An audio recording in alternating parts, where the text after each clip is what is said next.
سلام تعني يا ولي كبرات بيت سب دبيت ميديا كمون تحتاتلتي مدب كواخم نواخم وبزلهم معدي ساعات وقطاطرا سلام كتكونوا لنا منه دبيت ميديا بس عزين نقرو مدب كواخم نواخم حيزنا قريبنا لنا سنة صنيحكم مدلواتنا هتكافلوا عدمنا ايو نفتو فلما يمدلاونا يلمون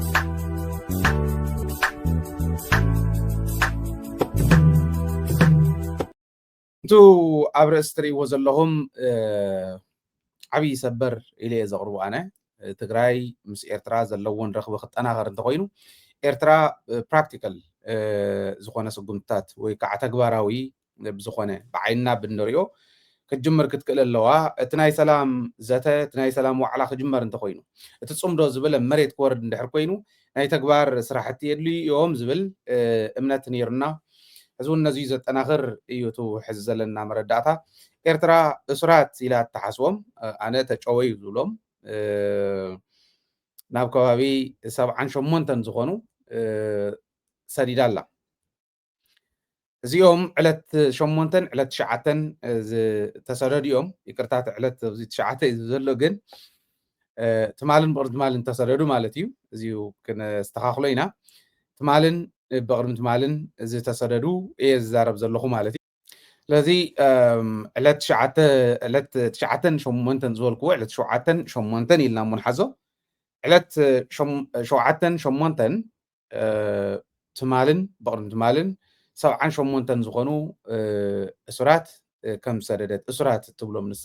ተጨወዩ ዝብሎም ኣነ ከም ሰደደት እዩ ዝሕብርቱ ዘለና መረዳእታ ኣብ ኤርትራ ተኣሲሮም ዝነበሩ ኢሎም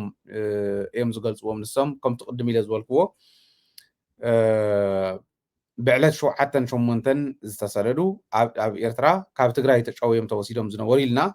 كن عزوم نغلينا فوانا نتكن تجاويهم زنوري بحال تأثيرهم زنوري بحال بزي قدس زي عين التكبار مجمر عبي نجار سلزخانة بتجري وجنون كم وجمر اللوز بالأمنة لأن تايم كسر حزخولو كما يوم نابزو نايس مدخيد زي قاعد وزخولو زول كن رينا مفتحي ناي صقمنا ناي كلتينا صقم مفتح خون كم زخل جن قدم لنا ون دا تنتنا يزمصانا عمونغو تግራይን ኤርትራን ረኽቢ ከይርከብ ከይግበር ሰላማዊ ረኽቢ ከይግበር ለይትን ቀትርን ዝስዕር ዘለው ጸላእቲ ናይ ሕዘ ይኮነን ናይ ትማል ስርሖም ናይ ለሙን ስርሖም ናይ ጽዋሕውን ስርሖም ከም ምዃኑ እውን ብደንብ ጌርና ናተንተና መጽኢና ኢና ኣብዚ ሕዚ እዋን ትናይ ጌታቸው ረዳ ቃለ መሕተት እውን ሓዊሱ ጌታቸው ረዳ ገጽኩም ንኤርትራ ከይትመልሱ ሰላም ዝበሃል ውዕል ናይ ሰላም ዝበሃል ውዕል ኣብ መንጎ ኤርትራን ትግራይን ከይግበር ዝብል መልእኽቲ ዝሕልፍ ነይሩ ክንደይ ዝኣክል ፐርሰንት ኤርትራ ደፊሮመን ይበል ክንደይ ዝኣክል ፐርሰንት ኤርትራ ዕንያ ይበል ብዝኾነ ይኹን መንገዲ እታ ዋና ትርጉማ ናይ ጌታቸው ረዳ ናይ ኤርትራ ዝምልከት ኣብኣ ዝነበራ ኤርትራውያን ኣይገበርዎን ኣይኮነን ዝብል ዘለኹ ጨፍጭፎም እዮም ደቂ ኣንስትዮ ትግራይ ደፊሮም እዮም ንትግራይ ዋጋ ክፊሎም እዮም ምንም ጥርጥር የብሉን እዚኡ ኣብቲ እንደራደረሉ ግዜ ኣብቲ ናይ ሰላም ዋዕላ ኣቕሪብና بدنب النزات يقول نجار كون ناتيون أمنة يو تمنيتي ونيو نجار جن إيرترا كاب إثيوبيا العلي آيات فئتن هذا كلن نوراد روما يكونن ناتي إيرترا كاب إثيوبيا العلي ونجلن ياجر نحن حسب بلان كلتين ونجلن ياتين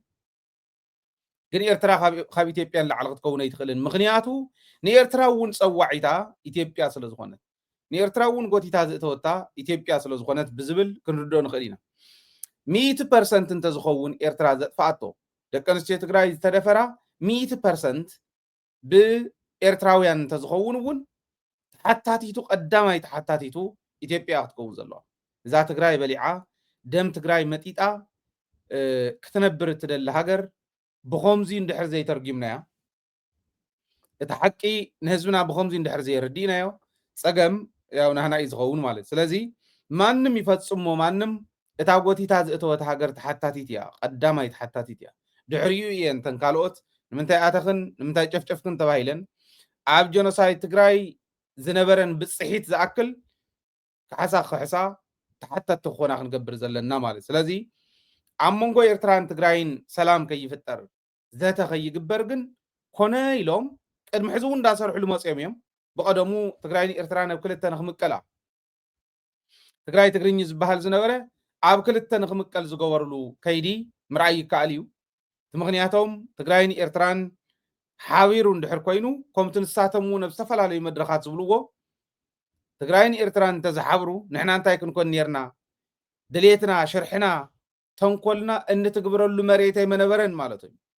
كل غزي ابستفل على مدرخ ناتاتهم تنتنتيلنا نحسبهم نايتهم تصفح فحتي ترجم تنتنقوم زيو عمونغو إرتران تقراين زلو نجر كريو خلو مالت سلازي بوانا انت تحس تجميرو زنهي 78 يخونو 780 يخونو بزي قدس عاب إرترا زلو تقارو نعدمكم اللسو عاب تقراي زلو إرتراويان تحلمون نعدمكم اللسو مقباري كالي برقص صوم دوخن قبر نابا حدا خن متسخن ملكلنا تقرايون عدوم إرتراون عدوم إلنا خن حسوو بنخلو اللو درجة إنا خن كد زلنا ازي خبل كالو كل قزينا أبحلنا قلقل سبات زور انتايو كومزي زبل زلوس إرترا خابت حتاتنت نختملت سلازل ليئيو ويكع زي فلت إرترا خابت حتاتنت نختملت يقبرالو زول تنتنتلو ناتي متكل كنقرو إرتران تقراين سلام قبران تخوينن إرترا عب تقراي زقورتو بدنبي إروي بقصر تزرزيرو تقراي ون بديلان تخوينا عب إرترا زقورتو انتحليو تزرزيرو من كندي يخحس تواهيلو بدنبي حونتاو انت خوين تقربي حونتاو بزخونه قراربا بزي قريبنا اينا كنفتحو عينا منم زصقم ነገር የለ ምክንያቱ ህልውና ኤርትራ ኣብ ትግራይ ዲፔንድ ዝኮነ እዩ ህልውና ትግራይ እውን ኣብ ኤርትራ ዲፔንድ ዝኮነ ነንባዕለን ህልውናን ከረጋግጻ ይኽላን ማለት ኣይኮነን ሰላም ኩሉ ልምዓት ኩሉ እንተ ኮይኑ ኤርትራ ኣብ ትግራይ ሰላም ኩሉ ኣሎ ሰላም ኩሉ ልምዓት ኩሉ እንተ ኮይኑ ትግራይ ኣብ ኤርትራ ሰላም ኩሉ ኣሎ ፍላይ ከዓ ሓደ ዓዲ ስለ ዝነበረ ሓደ ህዝቢ እውን ስለ ዝኾነ ናብ ሓደ እንተመፅዩ ዓባይ ዓዲ ዓርሳ ዝኸኣለት ዓዲ ማንም ዘይደፍራ ዓዲ ይትረፍደ ብኣፍሪካውያን ይትረፍደ ብኢትዮጵያ በቶም ዌስተርንስ ዝበሃላ ሃገራት እውን ክድፈር ዘይትኽእል ዓዲ ምስራት ይከኣል እዩ እዚዩ ቀሲልና እናሓስበሉ ይኸውን እቲ ሕዚ ዝኒሄ ሓዊ ንምብራድ ግን ኣብ ኤርትራ ዝተፈፀመ ይኹን ኣብ ትግራይ ዝተፈፀመ እሩይ ብቁፅሪ ዘርዚርካ ድሕሪኡ ነየናይ ክንደይ ይኽሓስ መን ተባሂሉ ተዘርዚሩ ክኸውን ይኽእል እዩ ክንገብሮ ከዓ ኢና ዝብል እምነት እዩ ዘለኒ እዚ ሕዚ ተጀሚሩ ዝኒሄ ኤርትራ ካብ ትግራይ ትጠልቦ ዘርዚራ ትግራይ ካብ ኤርትራ ትጠልቦ ዘርዚራ ጽቡቕ ጅማሮ ተጀሚሩሎ ዝብል እምነት ኣለኒ ኣብ ወሰናወሰን እቲ ቦርደርና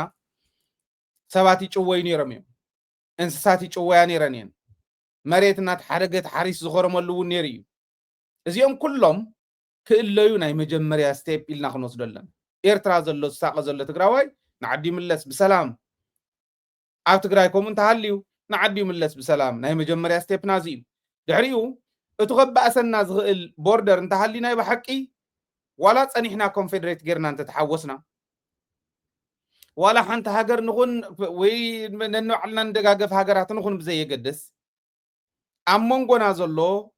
ቦርደር ውዕሊ ኣልጀርስ ዝወሰኖ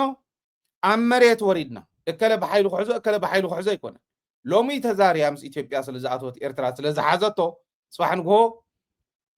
ትግራይ ሓይል ኣጠናኺራ ድማ ክትሕዞ እያ ትኻሊእ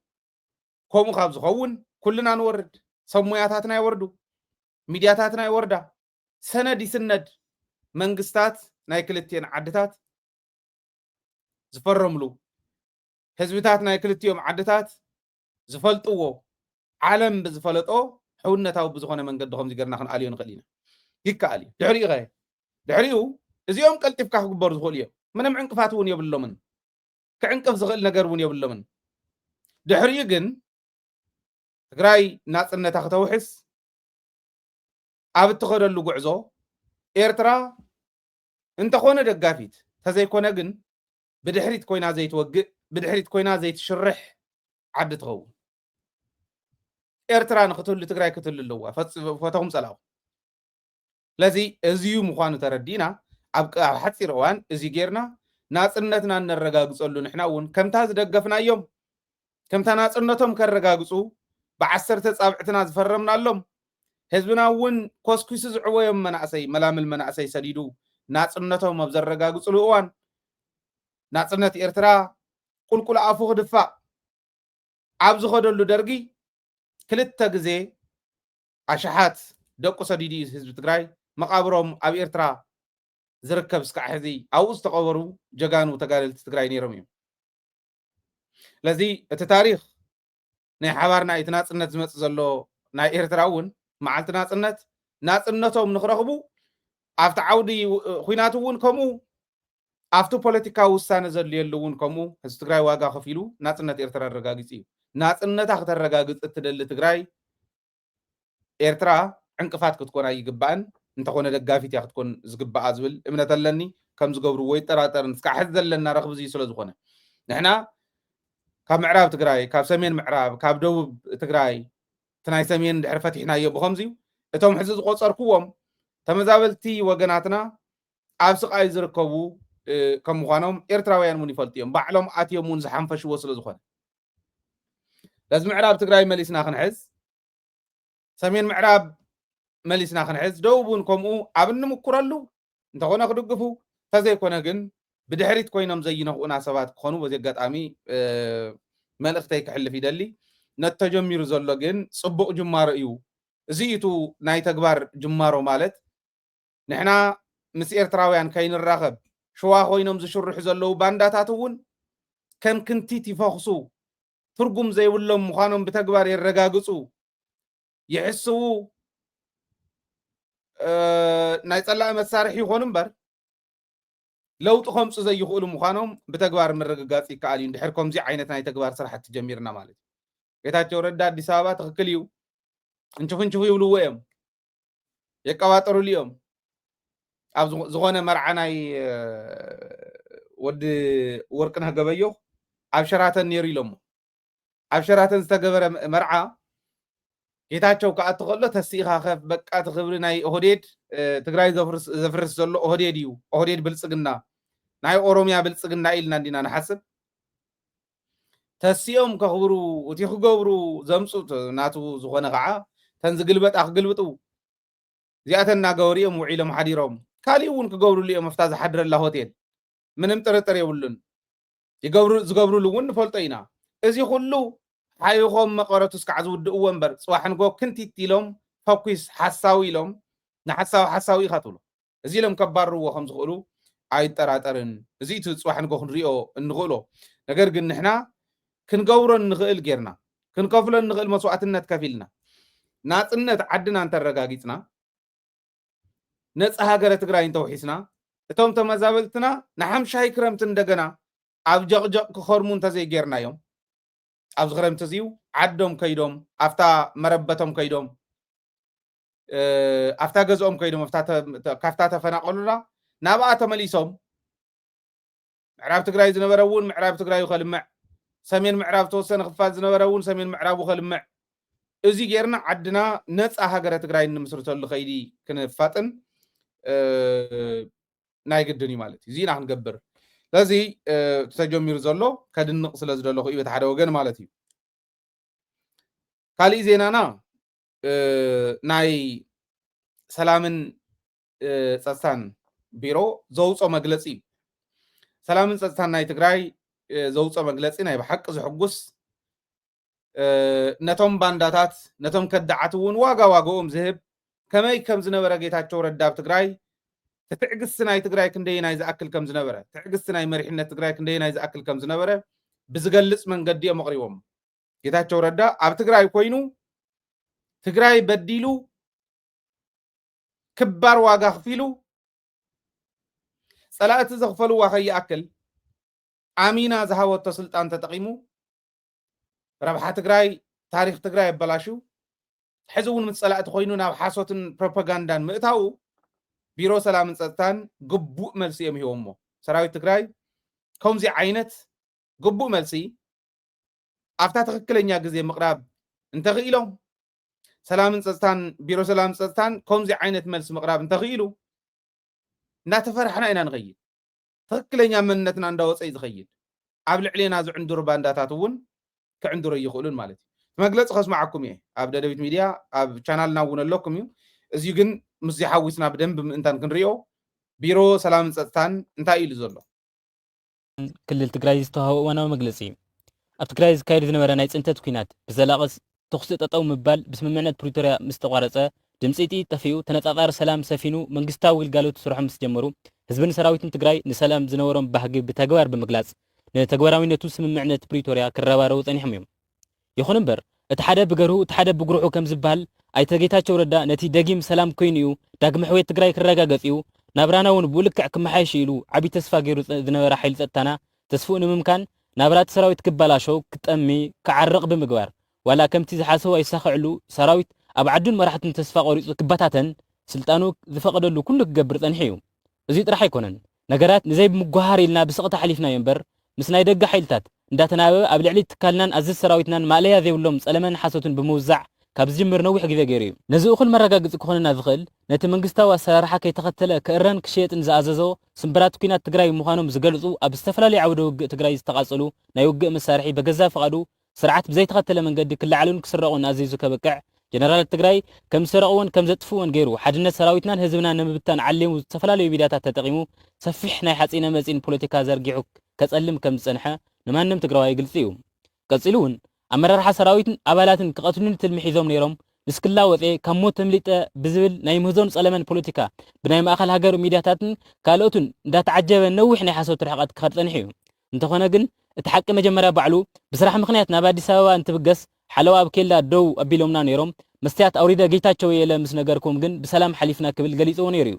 ድሓር ግን ምውቕ ምስ በሎ ግዲ ሓቲቶሞስ ሓሳቡ ቀይሩ ክቐትሉኒ ደልዮም ደድሕረይ ፓትሮል ስዒቦም ከም ዝነበሩ ብሰብ ሰሚዐ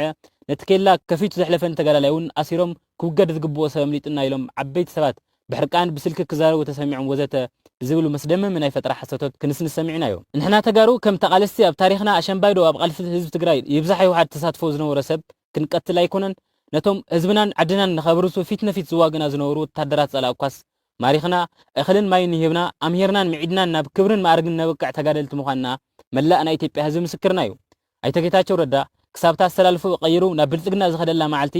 ኩሎም ሓይልታት ፀጥታ ትግራይ ከም ብፃይሙን መራሒኦም ዳ እምበር ከም ፀላዮም ሪኦሞ ሞት ተመንየብሉ ኣይፈልጡን ጥራሕ ዘይኮነስ ንጌታቸው ክቐትልስ ይትረፍ ፅንፅያ ዓይኑ ዘንፍረሉ ሰብ ክህልውን ኣይደልዩን ነይሮም ሕጂ እውን ዝደልዮ ፖለቲካዊ ፈላላይ ሒዙ ናብ መረበቱ ተመሊሱ እንተዝመፅእ ማንም ክነኽኦ ዝኽእል ሰብ ከም ዘየለ ክንረጋግፅ ንደሊ እቲ ሓቂ ከምዚ ኮይኑ እናሃለወ ሕጂ እውን ዓሪ ንምእማኑ ብዘፀግም ኣገባብ ኣብ መንጎ ሰራዊትናን ህዝብናን ነቕዓ ንምፍጣር ዓሊሙ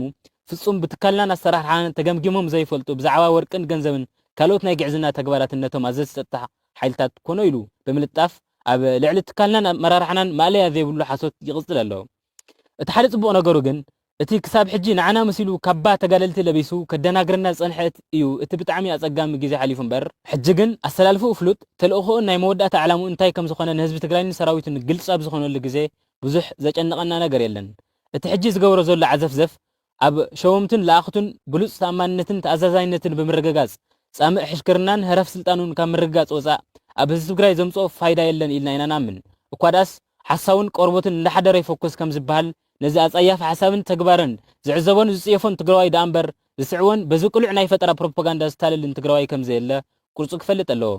ኣብ ታሪክ ቃልሲ ህዝቢ ትግራይ ብዙሓት ሓሰውትን ጠላማትን ርኢና ኢና እሞ ከም ኣይተ ጌታቸው ረዳ ግን ተራእዩ ይፈልጥን ከይዱ ግን ኣመኻሪ ቀዳማይ ሚኒስተር ኣብ ቀርኒ ኣፍሪካ ኣይተ ጌታቸው ረዳ ድሌት ህዝቢ ትግራይ እንዳተዛረበ ኣብ ውሽጢ ኮይኑ ድሌቱ ክሰርሕ ዝፀንሐ ረብሓታት ህዝቢ ትግራይ ሓምሽሹ ስልጣኑ ዘደላደለ ታሪኹ ዘበላሸወ ሰብ ምዃኑ ነቶም ከደናገሩ ዝፀንሑ ውሕዳት የዋሃት ተጋሩ እውን ሕጂ ግልፂ ኮይኑሎም ኣሎ መላእ ህዝቢ ትግራይን ሰራዊትናን ክፈልጦ ዘለዎ ሓቂ ግን እቲ ኩነታት ካብ ተራ ሓሶት ፀለመን ሓሊፉ መንግስቲ ፌደራል ባዕሉ ኣይተ ጌታቸው ረዳ ተጠቂሙ ካብ ስምምዕነት ፕሪቶርያ ወፃእ ተደጋጋሚ ትንኮሳታት ብምክያድ ስምምዕነት ፕሪቶርያ ንምፍራስ ብዙሕ ርሕቀት ይኸይድ ከም ዘሎ እዩ እዚ ኣካይዳ እዚ ድማ ንኹልና ዘይረብሕን ጉዕዞ ሰላምን ንድሕሪት ዝመልስ ሓደገኛ ኣካይዳ ስለ ዝኾነ መንግስቲ ፌደራል ኣካይድኡ ንኽምርምር ፃውዒትና ነቕርብ ዝኽርን ክብርን ንስዋእትና ቢሮ ሰላም ፀጥታን ትግራይ ግንቦት 8 2017 መቐለ ስለዚ ከምታ ተኸታተልኩማ ቢሮ ሰላም ፀጥታን ትግራይ ብጣዕሚ ይበል ዝበሃል መግለፂ የውፅኡ እዚዩ ንጌታቸው ረዳ እውን ንህዝቢ ትግራይ እውን ንኣብይ ኣሕመድ እውን ፅቡቅ መልእክቲ ሓሊፉ እዩ ዝብል እምነት ኣለኒ ንኻልኦት ባንዳታት ናይ ጌታቸው መንጨብጨብቲ እውን ሓዊሱ ፅቡቅ መልእክቲ ሓሊፉ ኣሎ ዝብል እምነት ኣለኒ ሰራዊት ትግራይ መንነቱ ከኽበር መንነት ህዝቡ ከኽበር ህልውኑ ከረጋግፅ ህልውና ህዝቡ ከረጋግፅ ላዕላውነቱ ከኽበር ዝወፀ ሰራዊት እምበር ማንም ከፊልዎ ማንም ኣዚዝዎ ማንም ከሽከርክሮ ዝኽእል ሰራዊት ኣይኮነ ለዚ ሰራዊት እዚዩ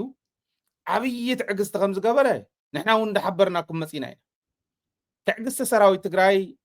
ፊዕፊዕ ኣቢሉ ዘፅገቦ ጌታቸው ረዳ ኣብ ልዕሊ ህዝቢ ትግራይ ሽርሒ ፀላእቲ ክነዝሕ ፀኒሑ ኣብ ውሽጢ ትግራይ ኮይኑ ባዕሎም እውን ዝገለፅዎ ንሱ እዩ ሓያል ትዕግስቲ ጌርና ንህልውና ህዝቢ ትግራይ ክንብል ንምርግጋፅ ውዕል ፕሪቶሪያ ክንብል ሓያል ትዕግስቲ ጌርና እምበር እቲ ዝሕስዎ ዝነበረ ሓሶት መስፈሪ ዘይብሉ ከም ምዃኑ ይገልፁ ንኣብነት ናይ ሓፂን መፂን ባዕሉ ኣዚዙ ኣልዒሉ ከብቅዕ ኣብ ስርቂ ብነጋዶን ብሸቀጥቲ ፖለቲከኛታት ተታሒዙ ነዚ ገይሩ ከብቅዕ ጌታቸው ረዳ ሓፂን መፂን ዝሰረቁ ሰራዊት ከም ምዃኖም ጀነራላት ዶ ካሊእ ዶ እንዳወልየ ደናግር ከም ዝነበረ ንስኹም እውን ትፈልጥዎ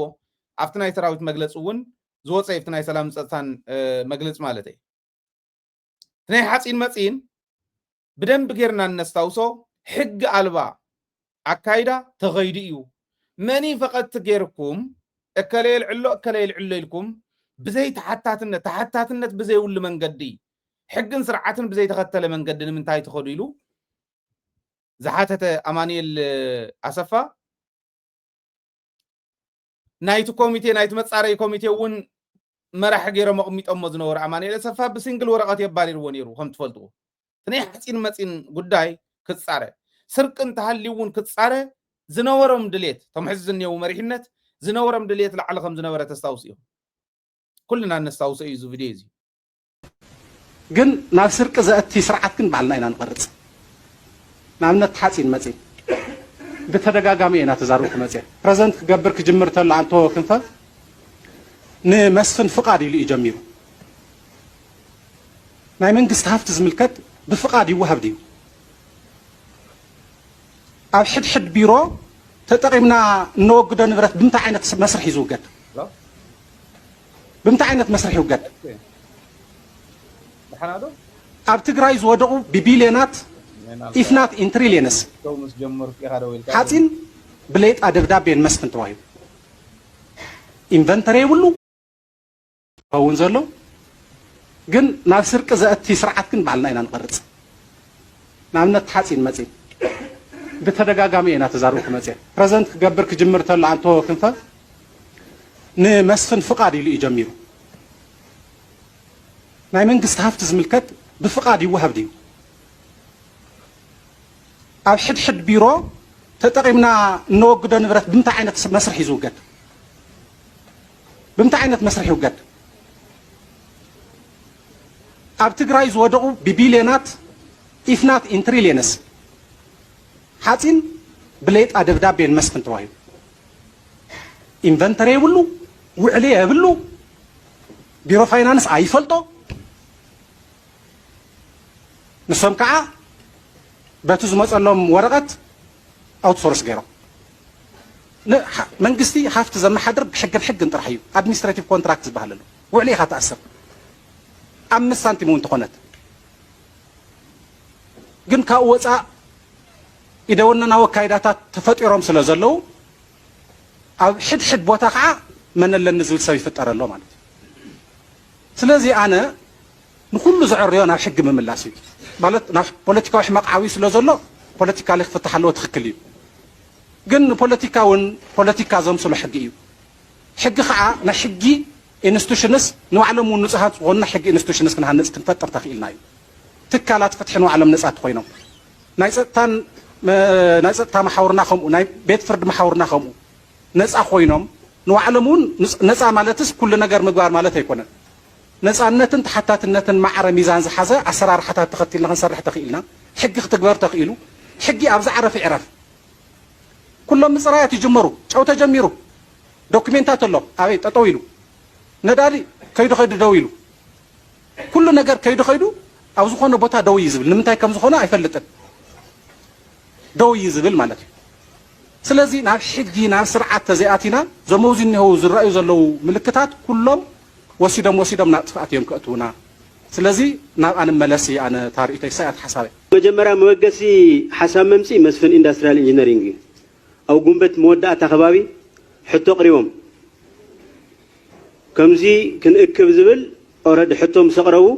نا بريزيدنت قريو بريزيدنت قا بكوميتي ترأيو زو كل من قدك فترة الله زبل قريو مالتي أبزو كوميتي بيرو فاينانس الله يفلطيو ايجنسي عدقان موجادنون لم تلو تغني أبز أخيبا لمون تفلطيا كوميتي تتعيشو ترأيو نمسفن زواهو لمن قد يتفتيرو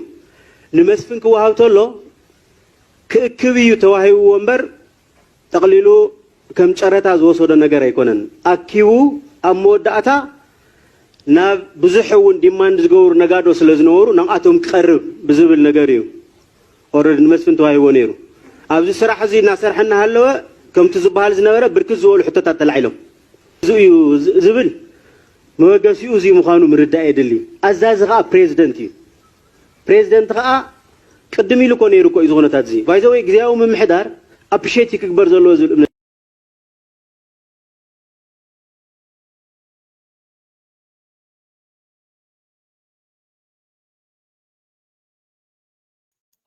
تملكتوا حاتين متين نخيره أزازو بعلو جيتاتشو كم زنورة إذ نقرنا زل حقوس قريفاي حق تمحلالي فوز قورو ومخانو جن بعلمو يا حقيو أمانيل جيتاتشو ونكو بعلمو يا حقيو بحالي كم زيز بلا قركو إيقات إمنا نيرتم سر نزحت زيك قبلن زبل حلنا زحازو دد حرقيتاتشو انداخر زن شوفو انده نقرنا يوم انده حلنا أستاوس انده حريت تملسو زود زي عد غطفي زود زي نقدر الحزوة خاتي زعد ندالنا ندهلنا شعوته تحيز انت زغن شعو خالي ومكيرهم تزغن زغلو تعقسنا خمزيلنا زول وسلام ستانون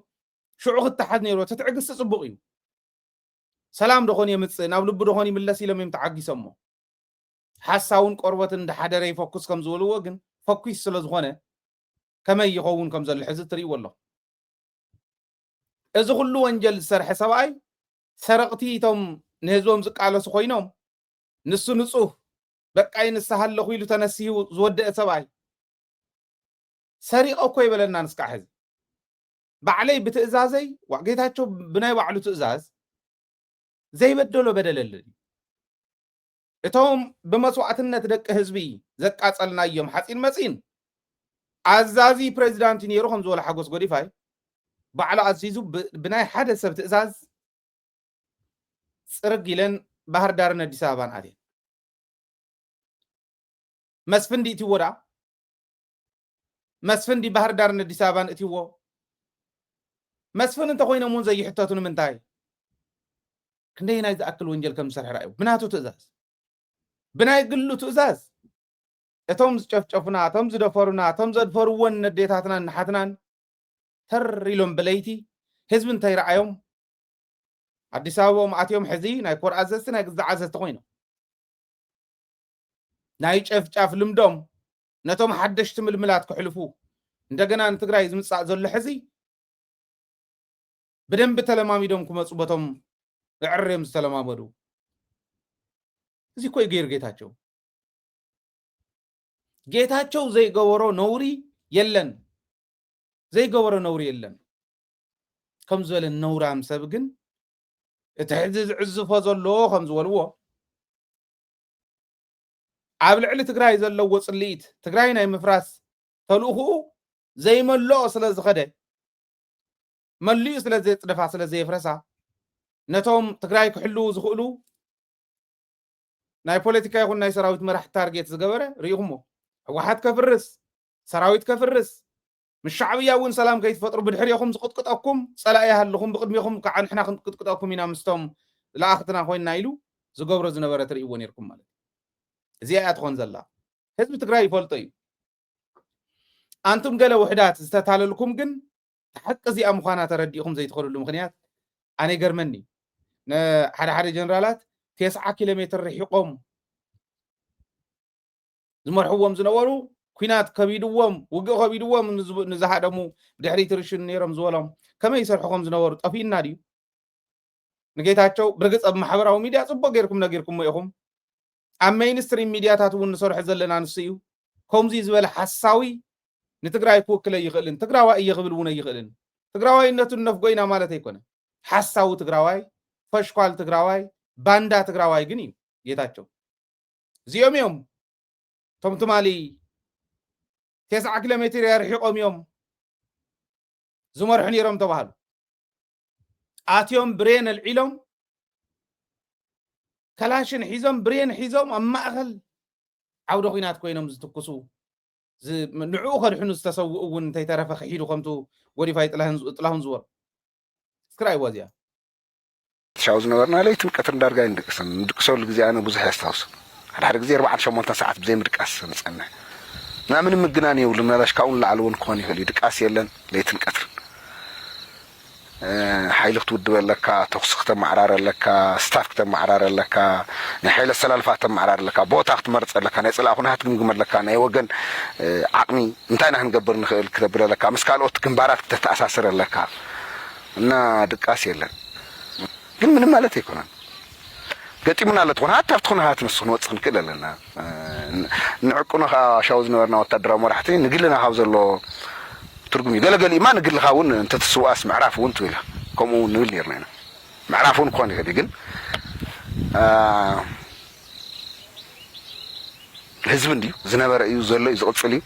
ስለዚ ኩላ ንገብራ ምንቅስቃስ ካብ ናይ ህዝብ ትግራይ መሰረታዊ ረብሓታት መጻ ዓድል ምርኣይ ትጉዳይ ከምኡ ተሪኻ كل ነገር ይዝመጽልካ ስለዚህ ማዕዝ ስዋ ማዕዝ ደክም ማዕዝ ድቃሲ መጸነ ይኮን እንቱ ሒሳብ ከመይ ጌርና እዚ ጸገም እዚዩ ከም ህዝብን ከም ሰራዊትን ንወጽይቱ እሹ ነዚ አትገብር ኩላ ናይ ምግባር ነገር እዩ አብከይድ መስዋዕት ተጋጥሚ ያውቱ ስዋ ምንም ማለት ይኮን ንግልኻ አረፍት እዩ ግን ነት ሰራዊትን ነት ህዝብን ግን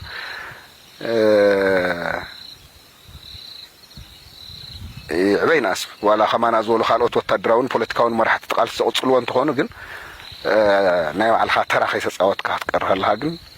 አይጽቡን ካው አንጻር የነት ነገር ዙሪያና ኮምጂኔሮ ያኖይ ህልኽካ ዘውድ ግን አውሽጥኻ ኣብ ድሕር ውሽጥኻ ዘሎ ተሐሳስባ ግን ቱ أوج زلوا دخام زلوا وتصورات أيقونن حمقنا زي مخادي مزامرات زي مخادي حمق تخوّت على زلوا مسجلنا تتحازى منهم أتيكون أنا أيقونن كبيد نتو حدش ولدو نتهزبي نتحدش مرار حاجن كبيدي هنا كو بقال حزب تجراي بدم حزب تجراي تمكروا لنا أنيرنا نفتح 17 عامات كبير زبها الجعزة وتصورت وقعت نفلتنا سلازي وقعت حليفك مدفع زلي وق أو قينات كسر تعلمك نتقينات تعوته بصحات وتصورت حليفك ها قينات تعوت سو وقعتي سلازي وقعت مدفع نفلتنا نفتح كارسي سلازي زين زي فلتك تردد لك نتبروسس كتمرحلك زي أم جبار عدل ترخيبك أنا منتهي زي الصراحة بتحرق أذكر عدل زي مركبنا أنا حبي تاريخاوي حلفنتي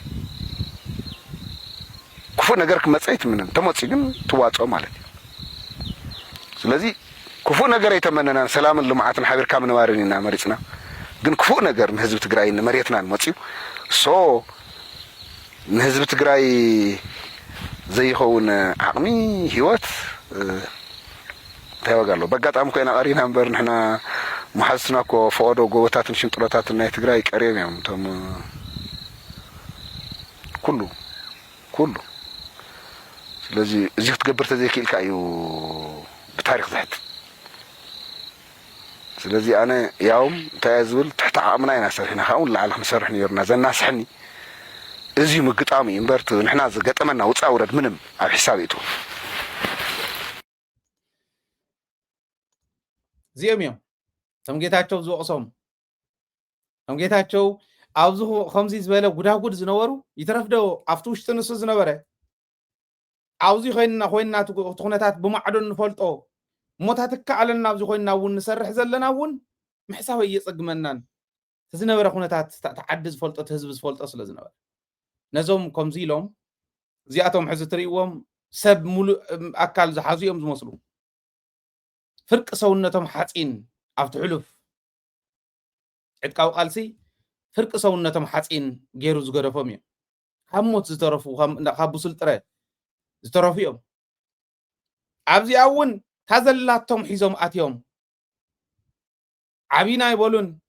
ዓጀብቶም እንተይተረፈ ተኪሶም ዘድሕኑ ደቆምን ደቆምን ሒዞም መኸተ ስለ ዝመከቱ ህዝቢ ትግራይ መኸቱኡ እንድሕሪት ክምለስ ነዚኦም ይጌታቸው እምበኣር ኣብቲ ሕማቕ እዋን ኣብቲ ሕዚ ዝገለፁ ዓይነት ኩነታት ኮይኖምስ ኤክስካቫተር ሒዞም ወርቂ ኣርዮ ነይሮም ናበይ ከም ዝሸጡ ይፈልጦም እየ ከም ዝበለ ጉድ ኮ ይገጢሙና እንተነኣሰ ዋላ ሓደ ሰብ ይኹን በቲ ከምኡ ኢሉ ኣብ ልዕሊ መራሕቲ ሰራዊትና ይኹን መራሕቲ ፖለቲካ ናይ ትግራይ ኣብ ልዕሊ ህዝቢ ትግራይ ከምዚ ዓይነት ሽርሒ ዝሽርሕ ሰብ ዋላ ሓደ ሰብ ይኹን ደድሕሪ እንዳኸደ ዘንጭብጭብ ክርከብ ከሎ ኣይሕዝንን ጌታቸው ዘደናግሮ ሰብ የለን ኣብ ትግራይ ሕዚ መንእሰይ ትግራይ ፈሊጥዎ ፎኩስ ምዃኑ ፈሽኳል ምዃኑ ሓሳቡ ከዳዕ ባንዳ ምዃኑ ፈሊጥዎ ከምቱ ቢሮ ሰላም ፀጥታን ዘውፅዎ መግለፂ ጌታቸው ውድቀት ህዝቢ ትግራይ ዕንወት ህዝቢ ትግራይ ደልዩ ተልእኮ ፀላእቲ ከፍፅም ለይትን ቀትርን ዝፅዕር ዝነበረን ዝፅዕር ዘሎን እዩ እዚ ተረዲእና ኢና ኣብ ልዕሊ መራሕቲ ሰራዊት ትግራይ ኣብ ልዕሊ መራሕቲ ፖለቲካ ትግራይ ኣብ ልዕሊ ቶም ምስ ህዝቦም ወጊኖም ይሕመቕ ይፀብቕ ዝከኣሎም ኩሉ ዝገብሩ ዘለው ግን ብኣንደበት ጌታቸው ተዘሪባ ኣብ ልዕሊኦም ትፅለም ፀለመ የላ ዜሪ መሓሩ ካብኡ ኣብ ሰሙን ዝኒሄ ናይ ማሕበራዊ ሚድያ ዘመተ ኣብ ልዕሊኡ ካብኡ የድሕንካ እዩ ዝበሃል ከም ዝበለ ፎኩስ ዓዲ መርሕ ነይረ ዝብል ሰብ ወዲቑ ትሕቲ መሬት ትሕቲ ሰብ ኮይኑ ክትሪኦ ከለኻ ብጣዕሚ ዝሕፍር እዩ ትግርኛ ከዓ ስለ ዝዛረብ ዋላ ካብቶም ትግርኛ ዝዛረቦ ዛብእ ይኹን ትግርኛ ስለ ዝዛረብ يحزنك اتليست يحفرك يحنقك امبر نزيهم حزب تግራይ እንዲ مسكروم تحاويهم كو يكون انتقاليسهم بقلص يوم قدم حزب تግራይ تقاليسهم عديتاتهم عبوتاتهم دقومن دقومن مسكروم يوم مريت تግራይ مسكروم دغ يحلو وشط يحلو قالس حزب تግራይ ዝርዳ حلنا تግራዋይ ዘለዎ تግራዋይ ይርዶ ይነዚ ነዚኦም ይንባር ጌታቸው ዘጽልሞም ዝነበረ እቲ ኩሉ ጉድ ዝሰርሖ ግን ከም ተኣማኒኤል ተቕሶ ዝነበረ አንቶ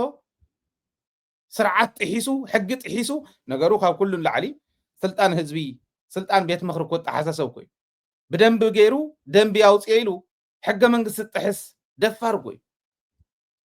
ከም ዝበለ ደፋር ጉልዒ ሪያ ይፈልጥን ኣነውን ብዕድመይ ሪያ ይፈልጥን ሰሚዕውን ይፈልጥን አንቢበውን ይፈልጥን ከምዚ ዝበለ ደፋር ጉልዒ ኣጋጥሙና እውን ይፈልጥ እዚኦም ዶ ይውቀሱ ድልየትና ሰላም ምዃኑ ሕርያና ሰላም ምዃኑ ኩሉ ግዜ ምስ ሰበኹ እዮም ከምኡ ከዓ ስለ ዝኾነ ህዝቢ ትግራይ ዋጋ ሰላም ዝፈልጥ ዕንወት ኩናት እውን ዝፈልጥ መንነቱ ግን ብዝኾነ ይኹን ዋጋ ዘይደራደረሉ بمنነት ዘይደራደር ንማንም ዘይምበርከ ህዝብ ምዃኑ ወመግለጽ እኮ እዮም ዚኣቶም እኮ ባንዲራና እዮም ዚኣቶም እኮ ሓወልቲ እኮ እዮም ህያው ዝኾነ ሓወልቲ እኮ እዮም ሃለው ኣይ ሃለው ኣብ ሕልና ህዝቢ ትግራይ ኣብ ልቢ ህዝቢ ትግራይ ሓወልቲ ዝሰርሑ እኮ እዮም ንወለዶታት ትግራይ ካብ ጌታቸው ይመሓሮም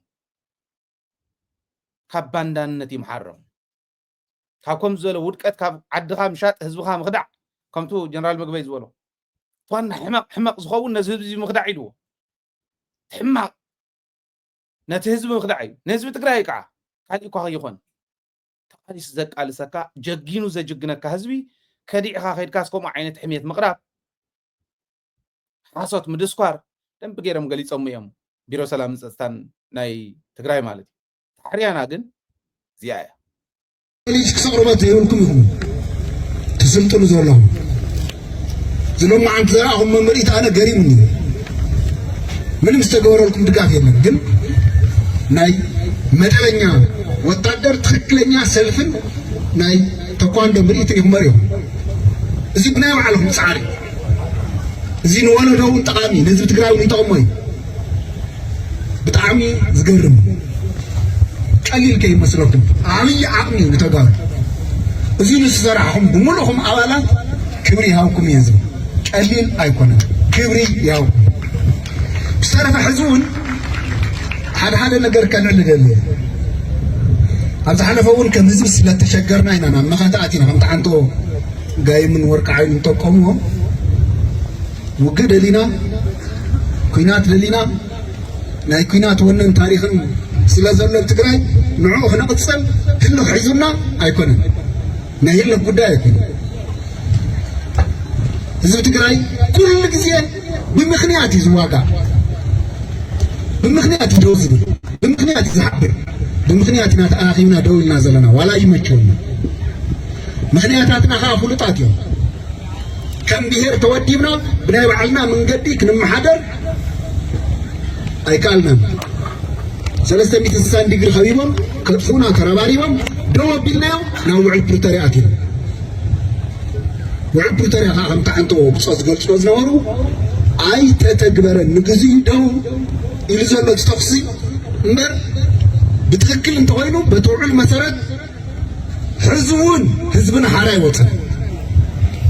حزب سلمت حراي وطن حزب معراب حراي وطن حزبي رايا حراي وطن حزبي رو حراي وطن حزبون أبصقم يزون بزح كفال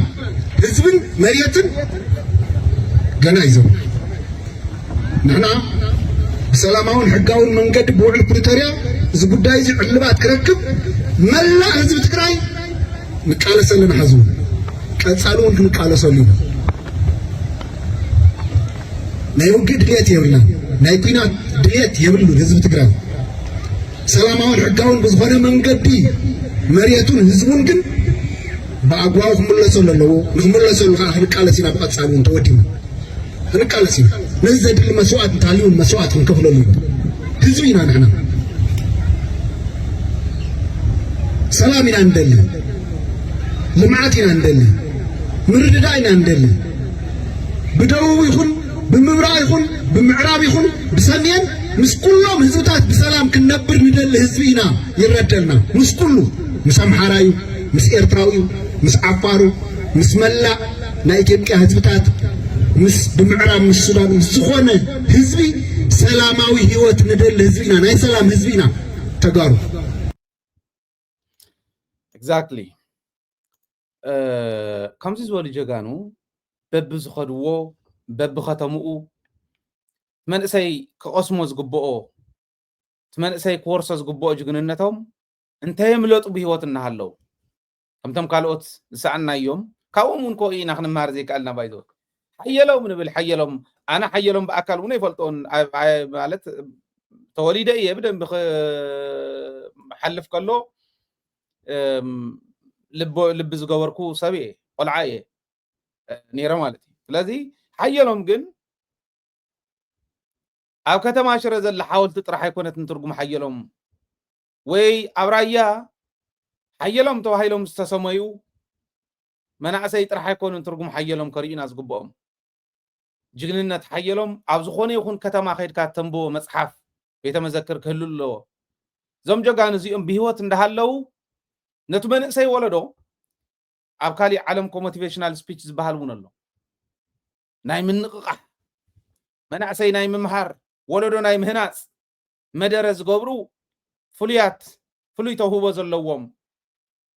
ብዘረባ ጥራሕ ኣይኮነን ከምቲ ካሊእ ኣባና ግን ናይ ተግባር ሰባት እዮም ከምዚ ዝበሉ ሰባት እዚኣቶም ሲ ዋ ስቃይ እኮ ዝፈልጡ ሰባት እዮም ጠያይት ሰውነቶም መሊኡ ሓፂን ብሓፂን ተቀይሩ ሰውነቶም ዓንድ ሕቆም ሓፃዊን ተሸኪሞም እዚኣ እውን ኮይኖም እንዳሃለውስ ህዝብና ማ ፈፂምና ሕሊፍና ይንህብን ዝብል جግንነት ዘለዎም ሞግን ፖለቲካ ዝፈልጡ ሕግን ስርዓትን ዝፈልጡ ለባማት ሕገ ልቦና ናይ ትግራይ እውን ብደንብ ገይሮም ዝወረሱ ሰባት እዮም ኣነ ናይ እከለ ለይሰብኸ ይኮንኩን ይኹ ብግል እንተ ንመጽእ ስብእንኦም እውን ካብ ማንም ንላዕሊ እምበር ካብ ማንም ታሕተ ይኮን ሕዚ እዚ ጀነራል እዚ እንተወሲድና ጀነራል ምግበይስ ብስነ ምግባር እንተ ተመጽኡ ዲያቆን ኮይኑ ዝተቃለሰ ሰብ እዩ ብጅግንነት እንተ ተመጽኡ ካፍቶም ኣብ ናይ ዓውደ ኩናት ከመንበሳ ሕኒን ክብሉ ገና ድምፆም እንተይተረፈ መጽእ እከለ እንተተዋሂል እንተይተረፈ ዝፍርሑ ብጅግንነቶም ብተግባር ካብ ዘመስከሩ ሓደ እዩ ብትምህርቲ እንተኮይኑ እውን ኣብቲ መብዛሕትኡ እቶም ተቃሊሶም ዘምፅዎ ኣባና ደረጃ ዘሎ ሰብ ዝወፅሑ እዮም ማስተርስ ዘለዎም እዮም ናይ ሊደርሺፕ ሰባት እዮም ኣብዛ መኸተ እዚኣ እንተ ተሓሲቡ እውን ዘይንሶም መሲሎም መብልዕሊ ሕማሞም መብልዕሊ ስቃዮም መብልዕሊ ሕልፍ መውጋእቲ ደቆም ንመሪሖም ካብ ዝኸዱ ሓደ እዩ እንታይ ኢኻ ተውፃሉ ነዚ ማለት እንታይ ኢልካ እንተወቀስካ ኢኻ ተርክበሉ ንኹም ዝበለ ሰብ ኣነ خدنقهم أنا حيلة سلزدنقهم خدنق يليكونن يأتهم بتجوارهم مريت تجري زمسكر لهم علم زمسكر لهم جانيو نزيأتهم كتوقس كلها أفكا انتهيت مال اللهم زل خافلت كستغاخل يقول من يجاجين يكونن سبات يوم كجاجي يقول يوم مورالي بالكان قل نزيهم كتحمي نزيهم كتوقس كابيز مس مورالي كندو مسترحة وي أنا هو أصلا زلني كجاجة خلوا تأرم بالسجم يقول أبزح خونتات زي أخوينهم قبل الحمامهم كزرفوا يوم نابكين هذا أتيوم تسوي يوم كيم جنرالات على 10 إتراكو أفتح له تقالسوا نزي يومون كزرفوا يوم دي قبل النانير انتزهلوا نير بعد برفع كهومي كم يجر كالعيل كأخانو السبزيس قدام مخانو كمي انتهي الكاتزاري بكا خاطر ترجع جزء لن هزبي كان لا انا قديمه نهزبين دافلت قمت او صقم يبلي نزيهم كالعلكل لكن واعتاد نيشتلان حمق بزباله سب ندوكا جمر حمق كا يبلنا انا قالس زنبرا كن حجون زحمق زلو خرم انتانكم الكان دخون جمر مبالكم متقال تصبقنته بحماقات يجمرن بتم الناس تقرأ مسكر لهم مساكين ودم بيتيس جزء كع الشيء محكمي سينوس 5 شح محكم سينو زنكراتات زنبرة سب مخانو زفلت سب دخون يل حدا بليون جنزم تحلي وانت ايتي و امريكا قيد تحكم زي مس ايتو زي يوص نزيهم تتوقس جن بزيهم كع جمر ايلان انكو عب حماقات بزطرطرو سئلكا أب شتاوتك بزولن تسجمر هي حقو دخون يكون مبال متقالني وعب جوغانو جمره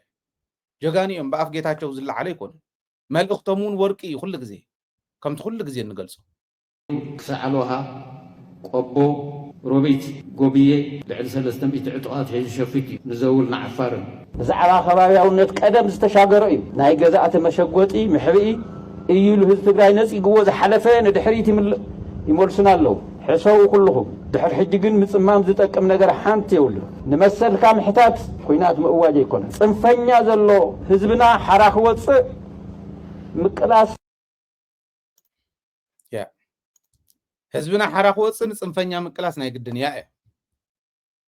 وباي ذا واي ወየኮ ወታደራዊ መሪሕነት ከይኾነና እንዳበልና ነበር ፖለቲካና እውን እኮ ኣብ ፖለቲካ ዘሎ ሰባት ካብዚኣቶም ላዕለ ይኮን ግን ትናይ ትግራዋይ አንደበት ተሐገልቦና ደትርእይዎ ኣለኹም ትጅግንነት ሒዞም ፖለቲካ እንዳፈለጥዎ ሓራኸው ዝኽእል ዓቅሚ እንዳሃለዎም ኢልካነት ፖለቲከኛት ፖለቲካና ሃቦም ሙሉዕና ናይ ሰራዊት ጥራሕ ንግበር ፖለቲካ ትግራይስ ካብዚኣቶም ንላዕሊ ዝፈልጥዎ ድዮም ማለት ትሕዘ ፖለቲካ ዝንሂ ከምኦም ማለት ኣይኮነ የለውን ደሓነት ፖለቲካ ዝርድእዎ ብትሕልፍ ቃልስውን ዝነበሩ እንዳወልኩ ኣይኮነ ግን بكل التحاميهم سبات يكونون مالتي توانا جن تعنا كم مغري كقرب عزدلي يصنع لنا دحان اسكن رأيه دحان زين حبط دحان زبحال نجار يلن دحر حزي تعجزت يلن كم زولا جون مريد تعجزت خليه ولني نماني ناخم أخن بال እንታይ ይግበር ስለ ዘሎ እዩ ጽንፈኝነትን ካሊኢን ጫፍ ወፂኻ ንስልጣንካ ክትብል ዝግበር እንታይ ይግበር ስለ ዘሎ እዩ እሞ እንታይ ክንገብር ዘለና ዝብል እውን ምርኣዮ ድላይ ሃፍቲ ኺሮስ ኣብነት ክነልዕሎ ንኽእል ኢና ኣነ ብግሊ ምስ ሃፍቲ ኺሮስ ምንም ፀገም የብለይ ሃፍቲ ኺሮስ ዝገብሮ ዘሎ ግን ጽባሕ ንጎ ክናስሓሎ ይደልን ሎሙ ኮይነ ጌጋ ይዛረብ ከም ዘሎ ዝወዲ እዚ ናብ ገደል ይመርሕ ከም ዘሎ ዝወዲ እዚ ምዝራበ ይገድፍን መሰል ጥራሕ ይኮነናተይ ግዴታ እዩ ከም ሓደ ትግራዋይ ኣብ ሓደ ጫፍ ህዝበ የጽድፈለይ ስለ ዘሎ ናብ ጌጋ ይመርሖ ስለ ዘሎ ይፈላል ስለ ዘሎ ኣግባብ ዘይብሉ ካይዳ ይኸድ ስለ ዘሎ ሕጂ እውን ስርዓተ ትሕዝቦ ታ ትዕግስቲ የላን ዝበላ ጆን መዲድ ትዕግስቲ ክህሉ ዘይብሉ ኣብ ከምዚ ዝበለ ከም ምዃኑ ከርእየ ዝደሊ ንርአዮ ሃፍቲ ኺሮስ እንታይ ይብለሉ ህዝቢ ትግራይ ኣብ ውሽጥን ደገን ትርከብ ንኸበርኻ ጅግና ኾሪዕኻ ተኹርዕና ህዝብና ህዝቢ ዞባ ደቡብ ራያ ራዩማ ዝኸበርኹም ጀጋኑ ሓይልታት ጸጥታና ሎሚ ከም ህዝቢ ኣብ ልዕልና ዝተኣወጀ ግልፂ ናይ ኩናት ኣዋጅ ንምቅዋም ኣብ ዘካየድናዮ ሰልፊ ንምርካብ ጻውዒት ህዝቢ ድምፅና ይሰማዕ ኣኽቢርኩም ስለ ልመጻእኹም ክብሪ ሞገስን ንዓኹም ይብል ኣብ ልዕሊ ህዝቢ ራያ ተኣወጀ ኩናት ኣሎ ማለት እዩ ዝብለና ዘሎ ስቕ ኢልኩም ትርእይዎ ህዝቢ ራያ እውን ስቕ ኢሉ ይርኦ ኣነ ይገርመኒ ኣሎ እንታይ ክመጽእ ከም ዝኽእል እንድሕር ዘይረኣየኩም ኮይኑ ኣነ ዛረበ ኣለኹ ሓዙለይ ጥራሕ ብግለይ ሃይለ ከም ዝበለኒ ኢሉ ክጸልኣኒ እንተዘይኮይኑ ካሊእ ዘትርፎ ነገር የብለይ ከም ህዝቢ ዝመጸና ዘሎን ኣብ ልዕሊና ተኣውጅ ዝነበረን ኩናት ስዒርና ናጽነትና ክነረጋግጽ እንተኮይንና ግን ከምዚኦም ዝበሉ ነፋሒቶ ኣደብ ክሕዝኡ ዘለዎ ኣደብ ክሕዝኡ ዘለዎም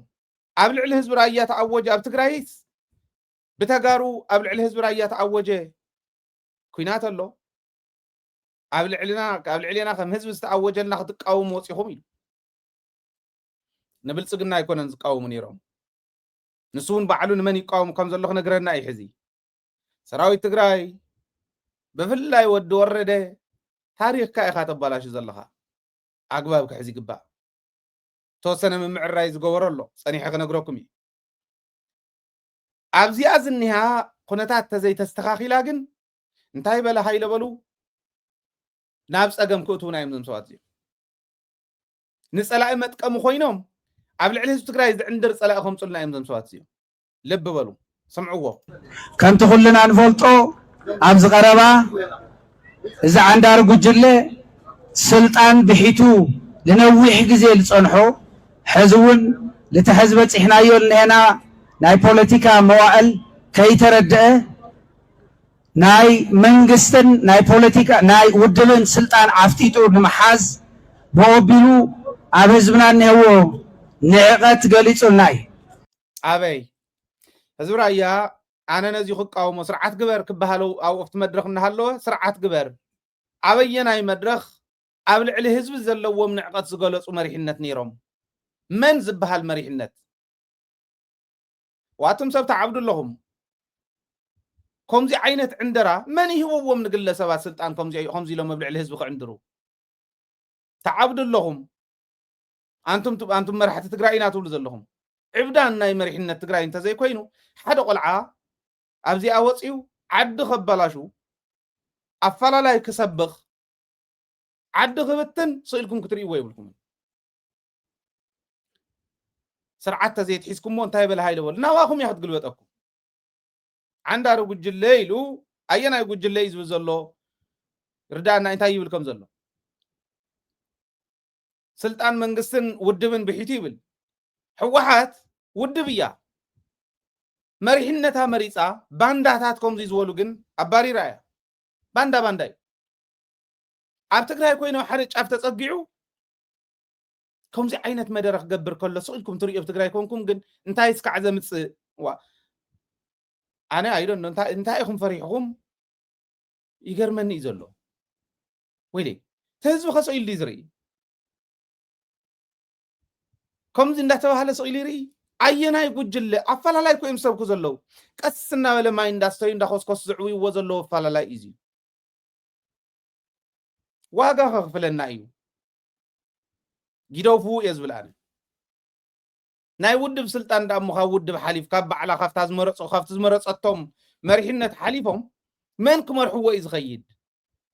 ناي منقص سلطان منقص يبلنا نا منقصينا نساقر زلنا أفتكر جاو محدار كعا إيدو سيبوزاس دقو نسوون بستساتفلو 5 بلاس حدا حيزات قصل الله